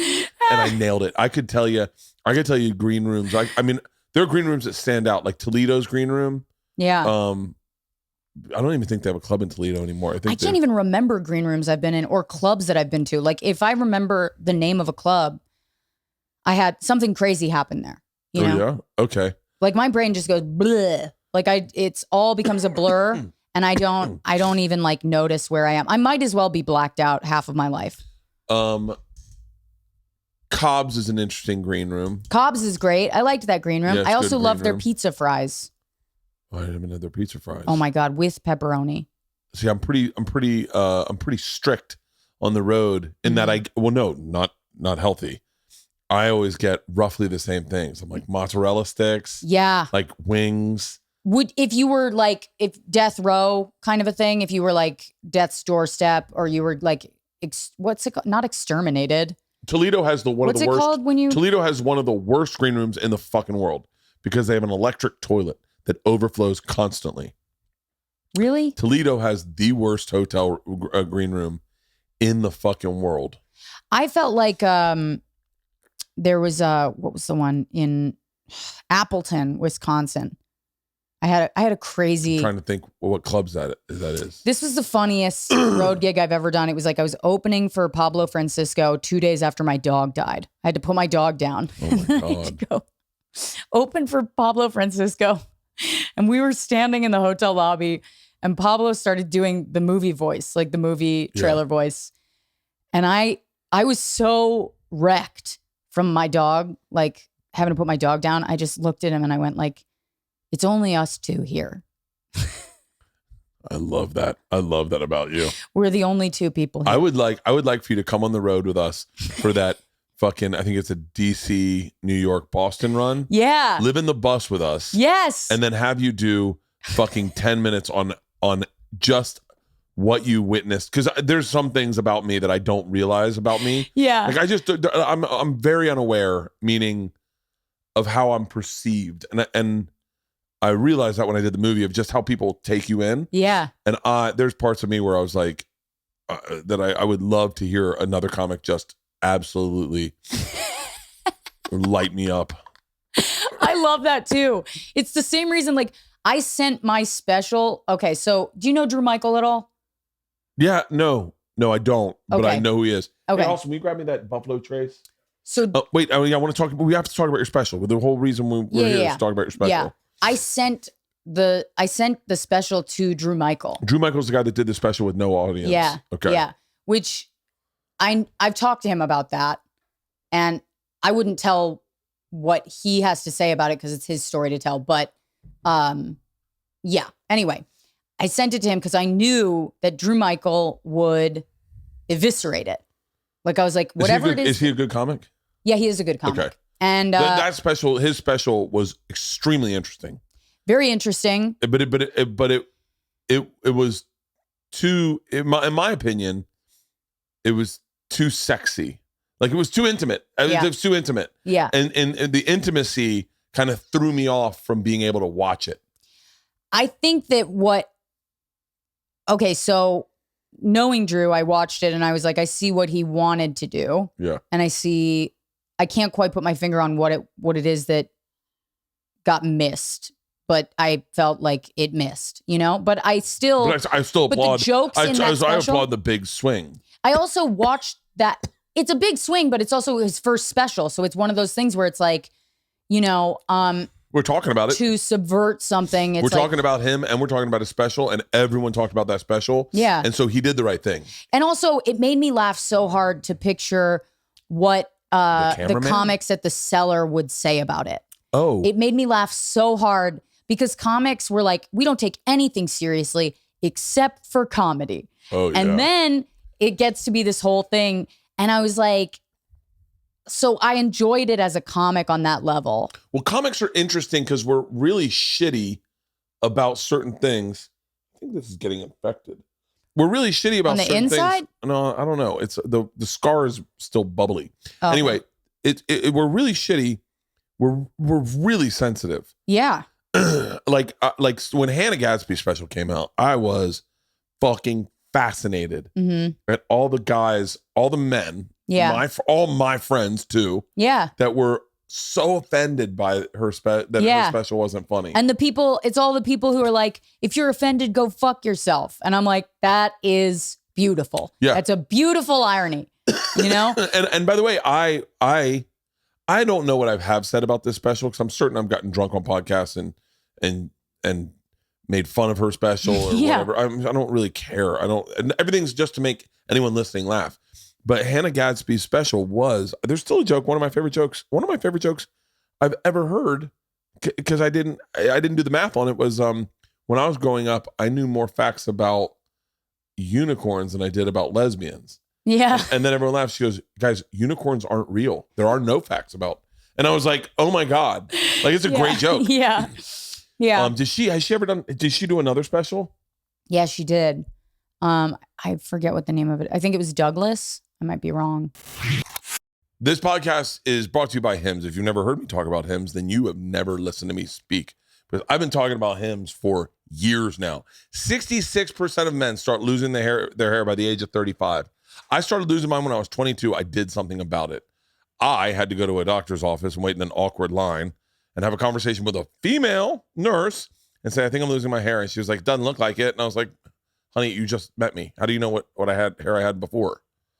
It was uncomfortable. Well, here's the deal. Hims is one-stop shopping for hair loss, skincare, sexual wellness, all for men. It's time to write a new chapter in your life. And that chapter should start with hair. Hims was created by a guy who knew some conversations are easier for men. Some health conversations are easier to have online than in person. No one likes those awkward in-person doctor visits or long pharmacy lines. I got to go to a fucking long pharmacy line today. Hims connects you with licensed medical professionals online, which would save you complete hours, completely confidential and discreet. Answer a few quick questions. Medical professional will review. And if they determine that it's right for you, they can prescribe you medication to treat your hair loss that's shipped directly to your door. That's the key word, medication, with FDA approved products that treat hair loss. Today, Hims is giving you their best offer yet. If you're not happy with their results after 90 days, Hims will give you a full refund. And right now, my listeners can get their first visit absolutely for free. Go to forhims.com/Bertcast. That's forhims.com/Bertcast. Disclaimer. Prescription products require an online consultation with a healthcare provider who will determine if a prescription is appropriate. Restrictions apply. See website for full details and important safety information. Remember, that's forhims.com/Bertcast. This podcast is brought to you by an incredible website, nuts.com. How they got that website, I have no idea. Hats off to this company. This, I'm telling you, this is one-stop shopping for your pantry. They have great nuts. They have I'm a big nut lover because I feel like if you eat nuts, you're being semi-healthy. And by the way, the nuts I got from them, they're not the healthy kind. Dude, this, I'm telling you, first of all, nuts are some of the best snacks you can ever have. Literally a pocket full of nuts and you are done. But they don't just have that. They have items like candies, dried food, pantry items like baking mixes, pastas, varieties of snacks. I mean, they have everything. I was doing the math and I was like, they just ripped out 3 aisles of the grocery store for me that I don't have to go to anymore. When you start looking at online options of doing your shopping for your pantry, your freezer, whatever it is, with nuts.com, it's their pantry, you realize you don't have to go to the grocery store at all to get delicious, healthy nuts, dried fruits, flours, grains, many other high-quality products delivered straight to your door. Over 4,000 products to choose from. Delicious, healthy kid family snacks like dried strawberries, custom trail mix, plus all the raw, organic, salted, and candied nuts you can ever imagine. Even chocolate-dipped nuts. They have chocolate-dipped pretzels. Easy to navigate website with great photos of the products. A family-run business. Take pride and get you the freshest nuts you can ever get. Nuts.com is one-stop shopping for your pantry online. Like I said, you can find stuff for baking, for smoothies, rolled oats, beans, more gluten-free, vegan options. Delivery is fast. Most orders ship that day, same day, and the freshest products, fresher than the supermarket. New nuts.com shop customers get free shipping on your first order when you text BERT to 64000. So text BERT to 64000 to get free shipping on your first order from nuts.com. That's BERT to 64000. Terms apply. Available at nuts.com/terms. Are you in therapy? I am. Oh, I need to go back. 8 years. 8 years. I should be But 8 years. I'll tell you this. I was forced into therapy at a very young age. Oh, really? And hated it. Hated therapy. Like wanted nothing to do with it. I still had to go, but I come from a very waspy family. So they just sent me to therapy because I was fat. And they were like, well, something must be wrong. And so they sent me to therapy. That's interesting. Yeah, they were like, she's eating too much. And they sent me in there. I was also having a shitload of trouble in school, and because I just found it boring. Yeah. And if you're creative in the 90s, you had a disease. You know what I mean? They were like, we need to medicate this person. So I was put on medication. I was sent to therapy. I remember throwing a fucking fit going to therapy. And my mom was like, it's your therapist. You can tell her how you feel. And so I go in and I told this therapist how I felt. I don't remember like what I said or anything, but she sent me out of the room. I remember this. She sent me out of the room. My mom went in. My mom comes out of the room like 3 minutes later and she goes, we're never going back.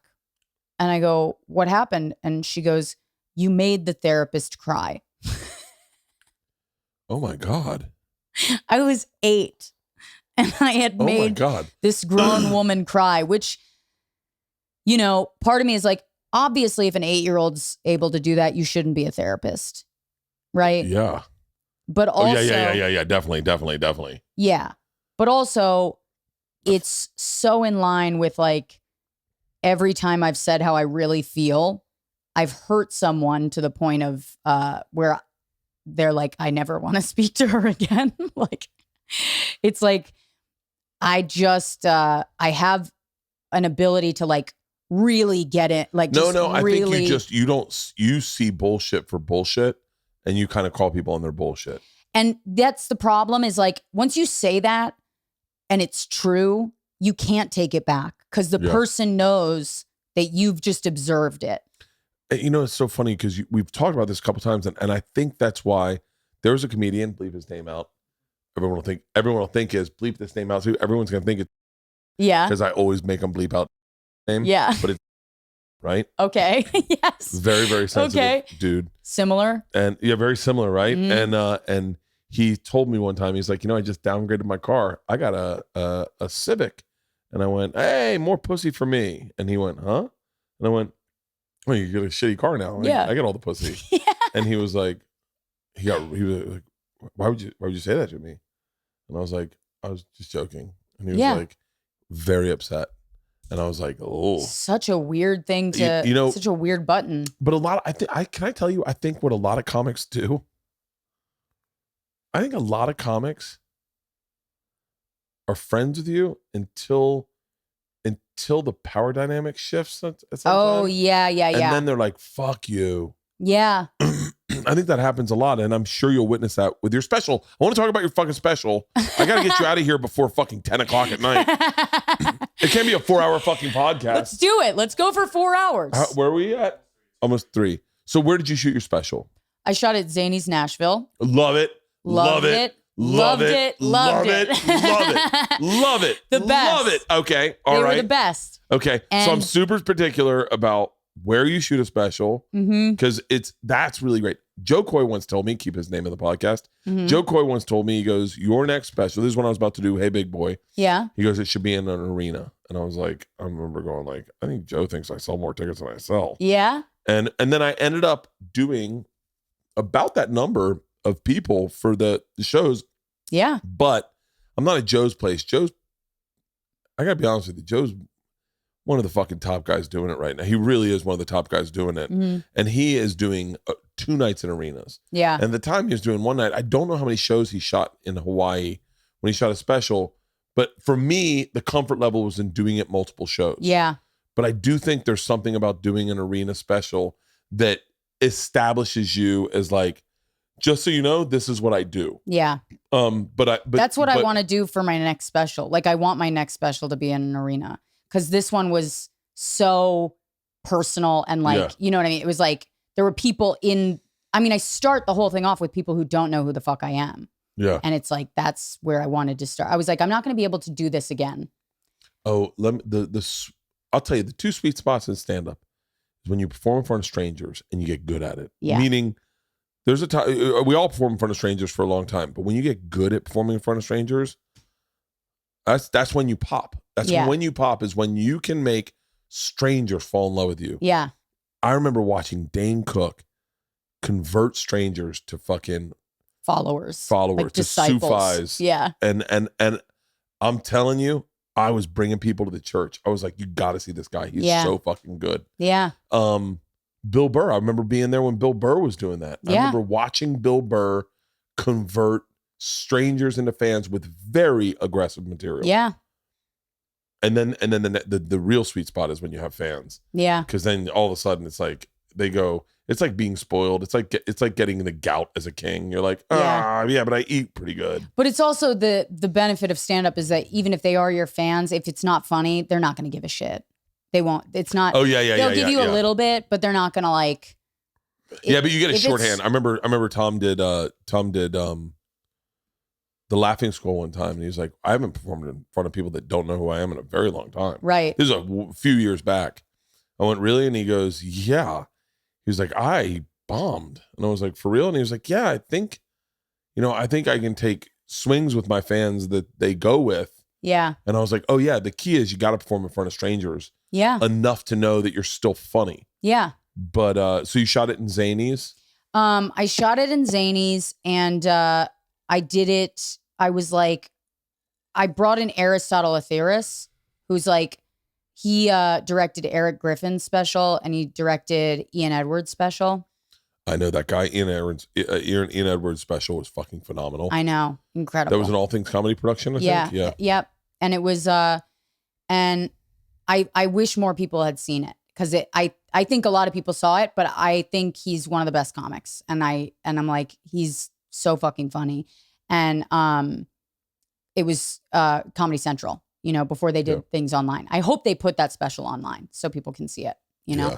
But he Ian Edwards is one of the greatest comics. Yeah. Legit one of the best comics I've ever seen in my life. Yeah. Agreed. There's a number. Mike Yard, Mike B, Brooklyn Mike, you know Mike B? Mike B might be there's so many goddamn fucking really talented. Russ Maneve. Yeah. There's so many amazing comics Yeah. that I feel like sometimes people don't know about. Yeah. Chad Daniels. You ever seen Chad Daniels? Yeah. Motherfucker. Great. Really good. I mean, even the comics that I think are kind of blowing up right now, it's like there's so many different avenues and so many different audiences, and things are breaking off into so many different like places. Oh, it fucking pisses me off when someone hits me up and they're like, "Hey man, you should have Chris DiStefano on your podcast." And I'm like, "Motherfucker, how the fuck you think I don't know who Chris DiStefano is?" Yeah. Like, are you fucking like Yeah. Yeah, you're or like, you should have. yeah, I know who that is. Have you ever heard of Tim Dillon? And I'm like, bitch. Like, how about Joe List? And I'm like, oh mother. I know. It bothers me because I go, I've been fans of these guys for a long time, and I don't mean to like toot my own horn, but like, you know, we've had those guys on our podcasts way back in the day. Yeah, all of us, Bobby Kelly, myself, fucking, and the reason it kills me because I've been fans of these dudes forever. Yeah. But I've been pumping these dudes like going like, you need to check this motherfucker out. Yeah. Mark Normand, I take him with me anywhere I can. Shane Torres, Jesus Trejo, Steve Fury, Dave Williamson. Like I've been fans of these guys for fucking ever. Yeah. And they come to you and they're like, you know, you really haven't done enough. It's like, I introduced you. I swear to God, I'm not even joking.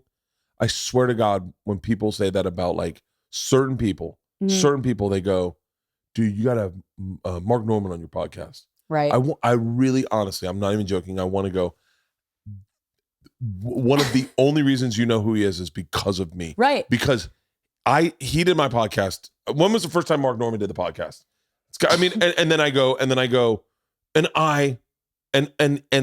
Ari, I think I knew Mark because of Amy way early, but then all of a sudden he's great on a fucking podcast. And by the way, let's be very real. Mark Normand was not great on podcasts when he started. Yeah. He was not. You listen to the first time he did my podcast and he's like, I'm not good at these things. I don't know what story to tell. I fucked my teacher one time and I'm like, that's the story. And then all of a sudden he kills it on Rogan. Yeah. And you're like, yeah, you're looking at the Farm League over here. Yeah. Fucking murdering it on Rogan. It takes some time. Dude, it takes some time. I was lucky enough that the first podcasts I did were Rogan. Yeah. But it was like finding the genre of like what we did. Because it wasn't radio. Right. It was like a 3-hour hang. Yeah. So it wasn't radio. It was just a hang. And it was like, and I picked it up. Me, Tom, Ari, Joey. You picked it up pretty quickly. It's like, you just want to make each other laugh, right? Yeah. I mean, it's one of those things that honestly, I think it kind of like kept my marriage alive a little bit. Yeah. Because it was like, we had to talk. And we had to talk in a way that was like, fucking great. It was really good. And also there's been fights that I've had with my husband on the podcast. Real fights. My manager's calling. Should I pick up? Is it Alex? Yeah. Yeah. Okay. Hi, Alex. Hi, Rosie. How's it going? Good. How did it go? I'm actually we're still there. on. I'm still here. You're on the podcast. No, I'm not. Yes, you are. All right. Well, hello. And I kind of want to let you go because this is important. So go back to the conversation that you were having, and I'll talk to you later. All right. I'll talk to you later. Bye. Bye. He gets so nervous. Yeah. He gets so nervous. He's a great manager. He's such a great manager. He is a really great manager. And I feel like I witnessed that when he was an assistant. And I was like, this guy's going to be a fucking gangster. Yeah. I think he was on my manager's desk at the time. Yeah. And I was like, dude, I'd fucking sign with this guy. Yeah. It's just the way he ran things. He's just very forward thinking. Can I tell you why I fucking hired him? I can tell you why.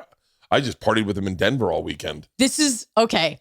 I saw him at JFL. He was hammered. I mean, he would be so mad at me, but he was hammered. Okay. And he was like so fucked up. And it was like 3 a.m. And he was like, I want to meet with you. And I was like, okay, let's meet tomorrow, 11 a.m. I said 11 a.m. because it was 3 a.m. and he was trash. And I said to myself, if he remembers that he made an appointment with me and is there, he's my manager. Because I Yeah. know I'm not out here like getting trashed, but he's going to be doing it. And I need someone who's going to be, you know, Yeah. partying like that. And like I can hang. I can hang late and I can have fun doing it. But like there's something different about when you're getting drunk with someone, you feel closer to them. Yeah. You know? Oh, I can tell you the reason I'm with Judy is I walked into a room. It was a general meeting at Levity. I was with another manager at the time. And my manager and agent, when they pitched me, I just was like, that's not who I am. But I didn't want to say anything. Yeah. Judy I sat down and Judy said, let me explain who Bert is. And very quickly, it's very interesting, very quickly in one sentence explained who I was at the time. Like I'd go to meetings and they'd be like, Bert's this fucking lunatic party animal crazy guy. And I'm like, I have fucking 2 kids. Like, I mean, I still party and everything. Yeah. I'm a lunatic crazy guy, but like that's kind of first. It's like I'm a dad. I am a dad. Yeah. And I'm a comic and everything's about joke. I write, I work hard. And they'd be like, he's gonna be out at the bars until 4. And then Judy was just like, Judy cast me in my first TV show, and she was like, this is Bert, let me explain him. And just said it in a sentence. And I went, fuck. The reason I'm at UTA, I sat down and I was very candidly, Chris Hart said, I'm a big fan of your podcast. And I went, I had just come from a company, I won't say the name, but it rhymes with CAE. See, hey. And they did not know that I was on television. I was signed by CAA. And I went in to meet with my agents, and the girl goes, so our big goal this year is to get you on television. And I was like, I looked at my manager and my agent, that one I loved, Matt Frost. I love him to this day. Yeah. He was on the big screen and I just watched him go. He was in New York on the big screen and he went, fuck. And I go, Frosty, we can see you. And he goes, this isn't starting good. And he goes, I'm going to jump in right now. Bert's currently on Travel Channel. He just signed a 2-year deal. And they're like, oh, when did this happen? And he's like, well, the papers were across your desk very recently.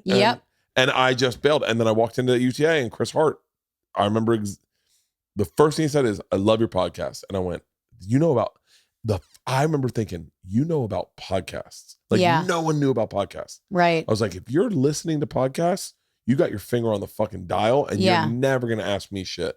Right. Chris Hart was at my fucking Red Rock show. Yeah. Yeah. I think it's one of those things where I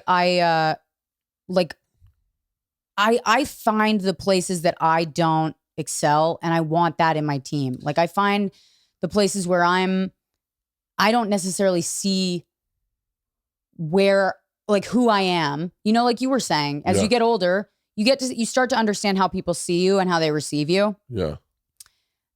Alex got it. He knew like who I was. And he knew exactly what my humor was and what my strengths were. So important because I feel like I know you, but I don't get you. Like I don't really get you. I don't.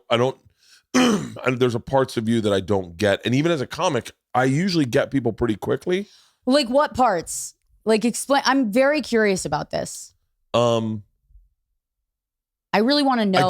I don't get you with the family thing. Like the family part throws me for a loop because you are someone that really honestly cuts through the bullshit very quickly, which I assume would register different. Right. But secret time. I'm going through that shit right now personally. Are you?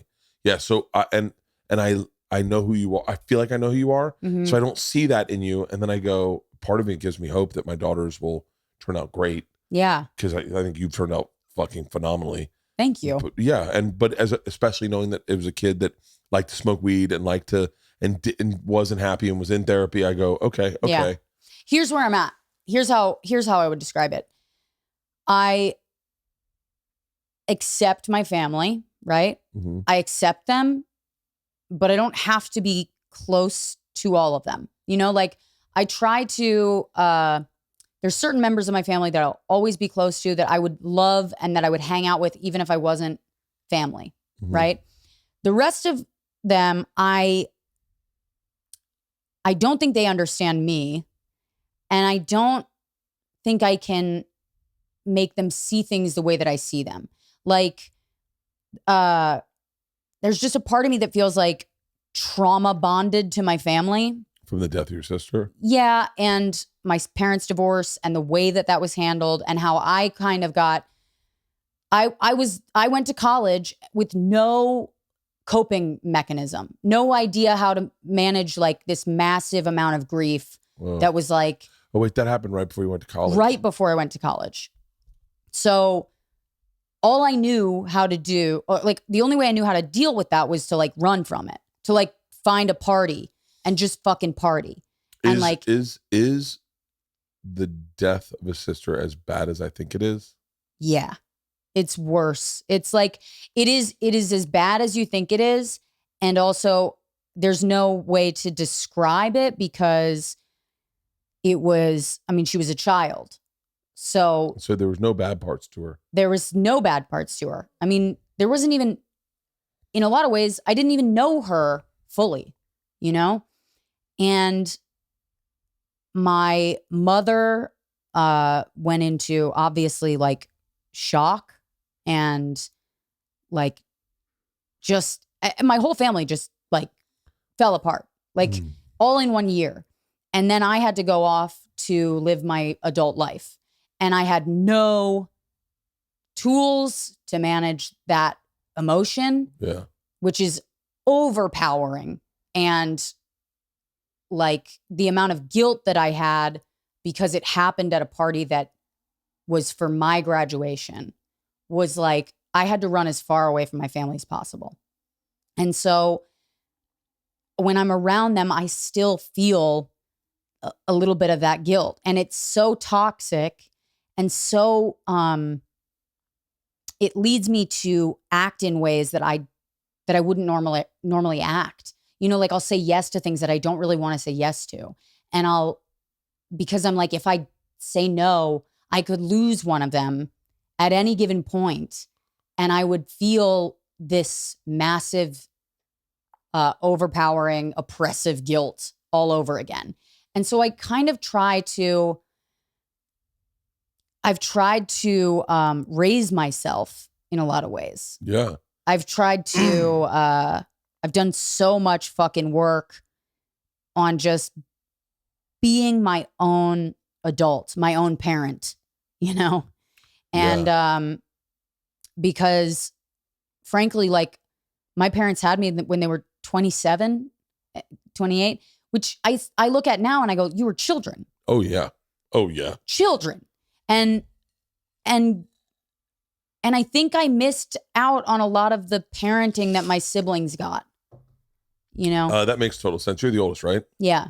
That makes total sense. And I think, there's this obligation that I feel to my family that reminds me of the guilt and the grief and the pain of like going through that.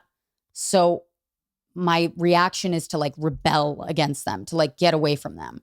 But I also love them and see the beauty in like how ridiculous they all are and am still very close to them in a lot of ways. Yeah. So it's like a push-pull thing. You know what I mean? When I can't really put it in, I think the reason why that's not something that is easily understood about me is like, I can't easily express it, you know? Well, you expressed it pretty clearly. I mean, like that was, it's been, you know, when we talk about anxiety and I'm going to lump in depression because I definitely think I think I deal with that, but I deal with it very differently than anyone else would.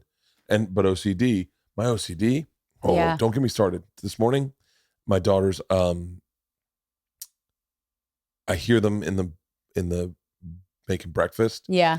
and I have a podcast at 9:00. It's 7:30. They're getting ready to leave for school. Yeah. I could definitely use another 45 minutes of sleep. Yeah.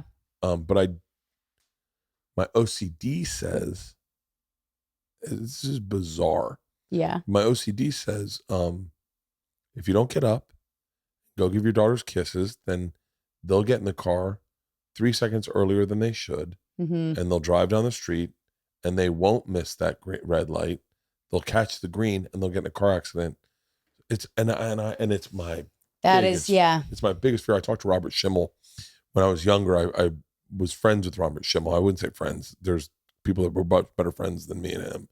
But Robert Schimmel was very kind to me. Yeah. And he lost, Robert Schimmel lost his son very early. Yeah. And I just go, I don't know how you survive it. I don't know how you survive it. And the loss of a sibling, any loss. Yeah. This sounds as silly as this may sound. When Kate Quigley and right. The three other guys, Rico and Fuquan, I want to make sure I get everyone's name right. And Natalie, I didn't know them at all. Yeah. But when they, died this 2 weekends ago, it affected me pretty heavily because I've definitely snorted cocaine. Yeah. And I've definitely done it at a party that I didn't think it was going to matter anything. And I connected immediately when Ari drugged me, and I went, what if fentanyl was in that? Right. And I just died in my backyard. Yeah. Like, and you just think about that, and it overwhelms you, the fragility of life. This fucking surgery has been such a goddamn pain in my ass. But more than anything, it's made me hyper aware of how fragile I am. Right. Yeah. Yeah. I think once you kind of grasp that fully, it isn't something that's easy to accept or easy to move through. And we find different ways to like manage it, but it doesn't.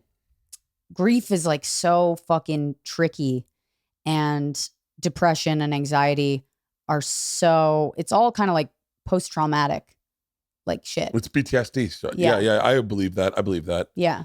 Do you, this is a really off-brand, possibly horrible question, but I know you have tattoos, and when you see people with, wait, say tattoo again? Tattoos. I say it fucked up sometimes.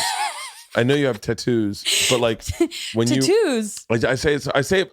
So who taught you to say it like nothing, that? No, hold on. I've said it right before. That was the most hilarious pronunciation of tattoo. Oh, wait to hear me talk about Ben Affleck. I know. Now, there are certain words that you could argue I say purposefully wrong. Yeah.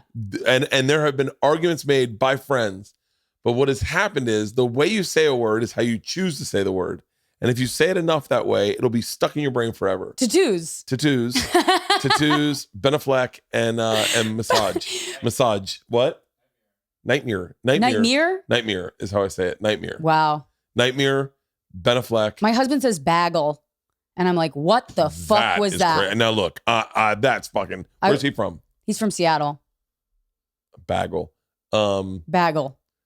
I think it adds a little personality onto you. One of the ones I do, raccoon, and I, in one of my specials, I said it silly on stage like that. I said raccoon, and it made me giggle, and now I say raccoon. Yeah. And so, and then the other one's massage. Misogyny? Massage. Oh, massage. No, you get a massage. That is, I said that on the podcast the other day, and but I was on Benadryl, and I had gotten a massage. Now I can't say it right. Massage. I had gotten a massage. Massage. Say just a massage. Okay, it's but so I pronounced it massage, and I was like, that's like when you're getting a massage, but they're saying misogynistic things to you.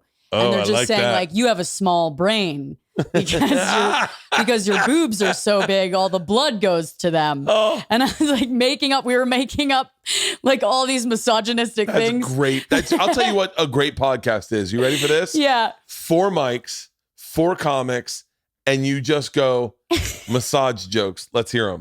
Because every comic has got a massage. And every comic at some point has written a joke about getting a massage. Oh my God. My joke. I'm going to run through all my massage jokes. Okay. This woman was so good. I don't think she had fingerprints. That's how hard she rubbed. I love Okay. getting massages from black women because I think they look at me and they're unattracted to me immediately. So they put a little extra effort because they're trying to get my body away from them. Like, oh, gross. The fuck out of here. They're literally pushing you away. Like, oh, come on. That's amazing. I love that. Mine is that I'm not happy with a massage unless I have to go to a women's shelter afterwards. I like it. Yeah. Can I tell you what I said to my physical therapist yesterday? I said, I wish that you could put me under and massage me so hard that I woke up the next day and I was like, whoa, he really got in there. Yeah. Like have you ever been Rolfed? Have you ever been Rolfed? I'm sorry. It was just the hard eye contact. Sorry. Have you ever been Rolfed? Let me ask you something. Have you been Rolfed? Have you been Rolfed? No, I haven't. I don't think so. I feel like that's something you know if it happens to you. No. Yeah, you definitely know. A Rolfing is deep tissue massage where they go in with their knuckle and they really get in there. I think I have had that, but we did it. They We did didn't it call it that. We did it on the cabin. No. You know if you did it. It's not. There's no splitting hairs on a Rolfing versus a massage. Okay. Never at any point in a massage would you ever go, I think I'm getting Rolfed. If you've been Rolfed, because when the guy I went to, well, tell that to somebody who's being molested. When I went to my massage, his name was Don the Rolfer. You Yeah. can still find him, Don the Rolfer. He's a great fucking guy. Yeah. He was on the cabin, and he had a sign. Wait, on who was on this episode? Because I watched every episode of the cabin.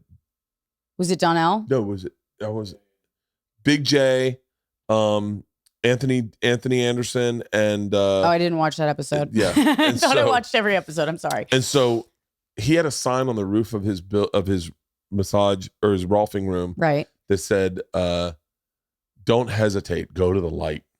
Okay. And 5 minutes in, he goes, "Hey man, just so you know, you can scream." And Oh, I was hell like, yeah. I was like, "For real?" And he was like, "Yeah." And I was like, "Okay." I always And want I them to tell me to do that. Screamed through the entire thing. So I had plantar fasciitis, and he went through my feet. I think about this sometimes. Yeah. I think about this. It's traumatic. It was definitely traumatic. Yeah. He went into the muscle right here on the shin, Yeah. right here with his knuckle, Yeah. as hard as he could. Imagine someone scraping your shin with their knuckle. Oh. He went inside my foot, inside my foot. The worst. This guy is so good. I want to go. He lives in Santa Barbara now. He drove down for the cabin. I have gotta his go number. see him. The best one he did. This was the most intense. And by the way, he can do inside your mouth and do your jaw. What? He'll go inside your mouth and just open up your jaw. Oh. The best one he did. So he does my feet and he goes, "Hey man, what's going on with your back?" And I had legit shoulder problems, scapular problems. Yeah. And I told him, I said, "Nothing." And he goes, No. I can tell something's going on with your back. Yeah. Let me check it out. And I went, "No." Yeah. And he goes, "Real quick." Yeah. So he comes in and he starts looking and he goes, "All right, let me just open you up on your shoulder." Fuck. And so now he's done my whole feet, my legs, both my feet and my legs. I have plantar fasciitis, which is anyone with plantar fasciitis knows So it's painful. like, it's the most painful thing just to walk, Yeah. let alone to allow someone to get in there with their knuckle as hard as they can get Ah. and open up the fascia. Jesus. So he does my scapula. He gets inside my shoulder, gets under my armpit, goes in, and he goes, "Now, if you thought that other stuff was bad, this is really going to sting." And I swear to God, all I could think was he's giving me cancer. Yeah. 'Cause I was like, this is how you get cancer. Because it hurts so bad. It hurts so fucking bad. I would have had the opposite reaction. I would have been like, this is how you cure yourself of cancer.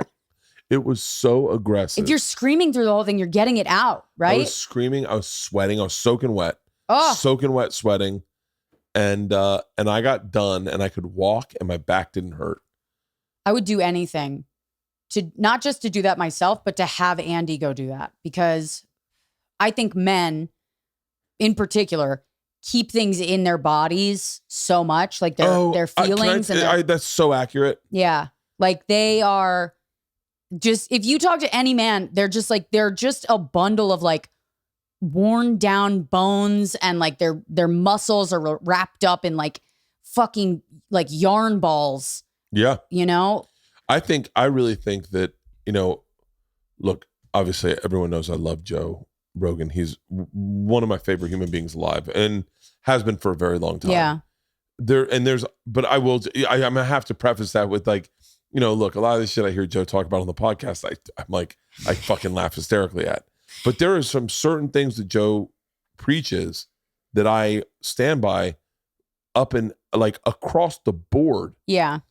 And the number one thing is exercising, getting out the demons and exercising does increase your serotonin. And I know dudes who don't exercise and I watch them deal with shit and I go, man, I wonder if Joe is so on the nose. Like if in 40 years they're going to go, oh guys, it was just exercise. Right. We just learned it was just like the way that they look at smoking and they go, guys, that doesn't, when Teddy Roosevelt was a child, he had asthma and his dad would force him to smoke cigars because that was supposed to help your asthma. Yeah. And then one day they're like, oh, that actually does the opposite. My bad. Yeah. Yeah. They're like, never mind. Don't do that at all. So stop. But I do think this too. I think that men will exercise to get the demons out, but they don't actually like to get a demon out, you have to cry. At one point, you have to cry. I cried today. And I don't think enough men do it. I cry.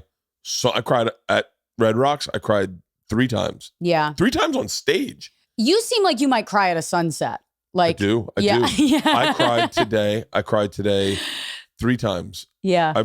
That's so fucking crazy. But I'm also in a really vulnerable spot because I'm coming off of I had a real bad anxiety day. Yeah. And so I'm coming off of that. Yeah. So today I cried. I get a text obviously from my team and they're like, hey man, I don't know what the exact verbiage was, but a lot of people are asking why you haven't posted about Norm. Yeah. And then I was like, I don't, it's interesting because part of me is like, when we talked about this already, but part of me is like, I don't need to share everything with you guys. Yeah. But I realized in not sharing, I also didn't share how I felt about him. Yeah. And so I'll get emotional right now, but I wrote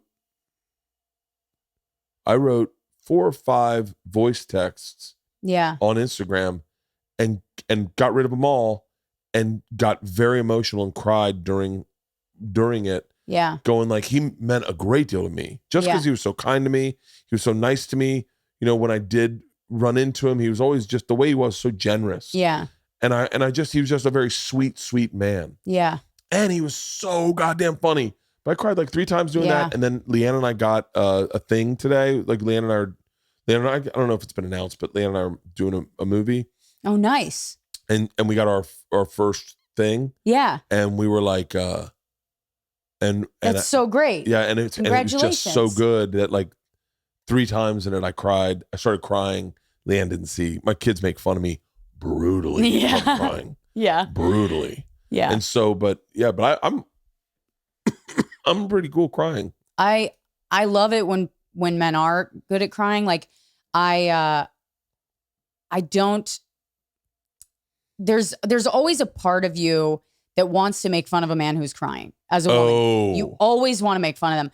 But I really do think that it's like, dude, Andy did the most fucked up thing to me the other day. So Andy never cries. I've never seen him cry.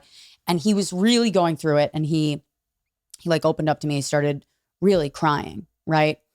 Like really sobbing in front of me. And it was like awkward and weird. When you don't cry a lot, it comes out and it's like, it's like all diarrhea. Twisted. Yeah. It's like, so when you don't do it a lot, it's like, the analogy I have is it almost crying for men is like when women shit their pants. Yeah. I shit my pants. I go, oh, I gotta go to the bathroom. and when a woman shits her pants, it's like, oh my God, my day's ruined. Yeah. Like, it's like, I have to kill myself. Like, it's this, he started crying in front of me and I literally started like rubbing his head. I was like, I was like, this is so good. I love you. It's going to be okay. And then it immediately shut off and he turned and he goes, I wasn't fucking crying. And I go, what? Like, cause I was going to cry watching him cry. And I was like, did you just fucking prank me? And he goes, no, I really was crying, but I wanted to see what happened. Oh my God. Holy it was so shit. psychotic. I was like, what is wrong with you? Oh, How could you do that to me? you're the best It was so fucked up. cry I've ever had. You ready for this? Yeah. Best cry, without a fucking doubt. Without a doubt. Yeah. I mean, we're rebuilding our old house. We're redoing it. And the girls aren't cleaning up their room. Mm-hmm. They're not cleaning the room, and just construction starts the next fucking day. Right. And Leanne's like, God damn it, you need to go in and get the girls, put a fire under their ass. Yeah. So I go in and I say, girls, come on, we got to fucking do this. And Georgia says, can I talk to you for a second? Mm-hmm. Georgia is maybe, when do you think this is, Halston? She's got to be like 10 years old. Yeah. Mm-hmm. And she sits me down in her bed. I'm not going to get emotional. I promise you I won't. But like, You definitely will. I no. I actually won't. She sits me down in her bed. She goes, I need one more day with this room. And I said, what do you mean? Baby, we start construction tomorrow. Like, I'm in go mode. Yeah. She goes, Daddy, all my childhood was spent in this room. This is my room. All my memories are in this room. And when they tear that down, all my memories are gone. And I'm like, holy shit. Oh my God. And she says, Daddy, just give me one more day in this room. And I start going like this. And she goes, I don't want to lose this room, Dad. And she starts fucking crying. She goes, I don't want to lose this room, Daddy. I don't want to lose this room. I don't want to lose my childhood. I don't want to grow up. And then she starts crying. She can see that I'm holding it back. She says to me, it's okay, Daddy. You can cry. Oh my God. Oh my fucking God. I start sobbing, crying, and we hold each other in her bunk bed. She's 10 years old. We hold each other in her bunk bed, just sobbing, crying.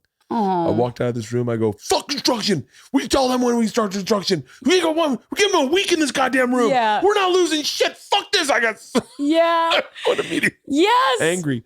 That is the little brain inside that person that just, I drive nuts right now. Like, Yeah. whatever representation I make of society, like, she just is like, it's not, we're doing so good right now. We're doing so good right now that like, I feel like she's been so good to me since Colorado. Right. But like, she was that fucking little brain. Yeah. When she said, Daddy, it's okay, you can cry. Dude, I can't tell you how good it is I wish I had a dad that cried in front of me. Like, I wish I could have had that. There's like, that alone is going to be so fucking good for her, because when you grow up with a dad that is like, my dad was an emotional Fort Knox. Like, you couldn't get in there. Yeah. And you still can't get in there. Really? Like, no, I mean, he's gotten better as he's gotten older, and his testosterone's slowly draining out of his body. But like, it's not, he still is like pretty stoic. And I wish I was more like that. I mean, I saw my dad cry once when my sister died. Once. Really? Yeah. And I know that it happened. I know it happened more than that. Oh, it definitely did. But he just didn't cry. Like, he just didn't do it. And I can't tell you how good it would have been for me to see him emote, because there was this sense of, if you cry in my house, you are taking up room that other people need. Like, you're taking all the emotional energy out of the room. Oh, because there's so many of you. Because we're all trying to keep it together. And there's a thing about men. I used to say to my wife, crying is for people who don't know how to talk. Yeah. And she would be like, no, that's not accurate at all. And I was like, no, it's when women don't know how to use their words, they go to crying. And she was like, no. And I remember one time telling one of my daughters, I think it was Georgia, or who knows what I said or how I said it, but it was something similar to, do you know who didn't cry on 9/11? Condoleezza Rice. Because she's a fucking gangster. And if you want to fucking run this country, you better fucking learn how to suck that shit up. And I was like, and my wife's like, what the fuck are you doing? All right, it's almost 10 o'clock. We should wrap this up. Okay. Yeah. I'd love to bring you inside and introduce you to my girls. Yeah, and my I'd love wife if they're to. there. Yeah. Who everyone's in their fucking rooms these days. Yeah. But wait, let's real quick talk about the special. You shot it in Nashville. Shot it in Nashville. It was my first special. ATC, 800 Pound Gorilla, Aristotle Theorist, Comedy Central. They all contributed to make it happen. It was in March of 2021, middle of COVID. Vaccines they existed, I think, but they weren't out. Oh, really? Did people have to wear masks? People did not have to wear masks. We did it 75% capacity. Yeah. And they were like, we've never heard of it. Yeah. They're like, COVID. Yeah, what? They were doing bachelorette parties and shit. It was just like, whatever. D.L. Hughley was there the night before you. Yeah. I was like, sure, put me up. And it was really like the craziest thing because I did it. It was right after this like experience of like a miscarriage that I'd had. And I was like, when I initially was like, I want to do this special, I was like, I want to do this because I'm going to be pregnant and I'm going to have a kid and I'm not going to have time to like do comedy. And I went and I was like, I was doing the road by myself. This was a week after all of this happened. Oh, wow. Doing the road, one-nighters across the Midwest, literally feeling like, what the fuck is the point of any of this? I know that feeling. And I was like, it was just like, why am I doing this? Snow everywhere, sobbing in the car, driving from gig to gig. God damn it. And I was like, fuck this. But then I got there and Zanies had totally transformed the club. It looks like, I think they did. They had to because a car ran into it. Yeah, well, that too. Yeah. But they took the sign down. They made the curtain look red. I really wanted like a deep red curtain and they made it happen. Funny, it doesn't look like Zanies. It looks beautiful. It looks to me, it looks a little bit like Largo or something, like a version of Largo. Like it just looks like a small theater to me when I watch it. It looks great. It looks fucking great. And that's exactly what I wanted. I wanted it to look almost like a cabaret kind of setting. They put in these practical lights that I wanted. And I just... How hard did it take to figure out what you were going to wear? So, that's part of the reason I don't wear a shirt. Yeah. I mean, I think I picked what I was going to wear and was just like, I don't give a shit. Yeah. And I think I had to go that way because I was like, it's so funny because I should have thought about it more because that is the main thing that people, when you are a comic, they talk about your outfit so much. And you're like, if you don't shut the fuck up about my outfit, I'm just gonna wring everybody's necks. I like it. It's nondescript. It's not overtly sexual. Yeah. It's just like if Louis had a better body, what he'd wear. Yeah. Yeah. And that's kind of, I always just want to wear something that's like, there's nothing really to it. But people will find a way to like, they're like, oh, she looks like a mom in the 90s. And I'm like, well, I look like that no matter what. I think I look like that whether I'm wearing that outfit or this outfit. So that doesn't really. Is that your mom? Is that your mom? That is my mom. My mom is a golden. She Catholic? She's a golden retriever. No, she's not. Why? Is she wearing a cross? No, she just looks like I'd be related to her. Yeah. She's Nanny B. She's a painter. And she's like, she's great. An incredible artist. But anyway, so it's on YouTube right now. You can go watch it. It's like the jokes are dark. If you don't like dark jokes, I don't know what to tell you. Is there a link in your bio? There sure is. There sure is. You can go to my Instagram, Rosebud Baker. Out 3 weeks. Mm-hmm. Yeah. Yeah. All right. I can't wait to watch it. Yeah, it's out now. I've seen the bits. Just so I make sure that people know it's out now. No, it's out right now. Yeah. It's out now. I've watched clips on Instagram, which are great. Thanks. But I love watching a special. Me too. Because you can learn a lot from watching the way people start a special. You can learn, the number one thing I learn is like certain things with wardrobe flaws. Yeah. Where you go, those shoes are the wrong shoes. Yeah. No, never wear like that type of shoe. Yeah. If you're getting too distracted by the outfit. I think my outfit was still distracting somehow. No, it wasn't. Your outfit's great.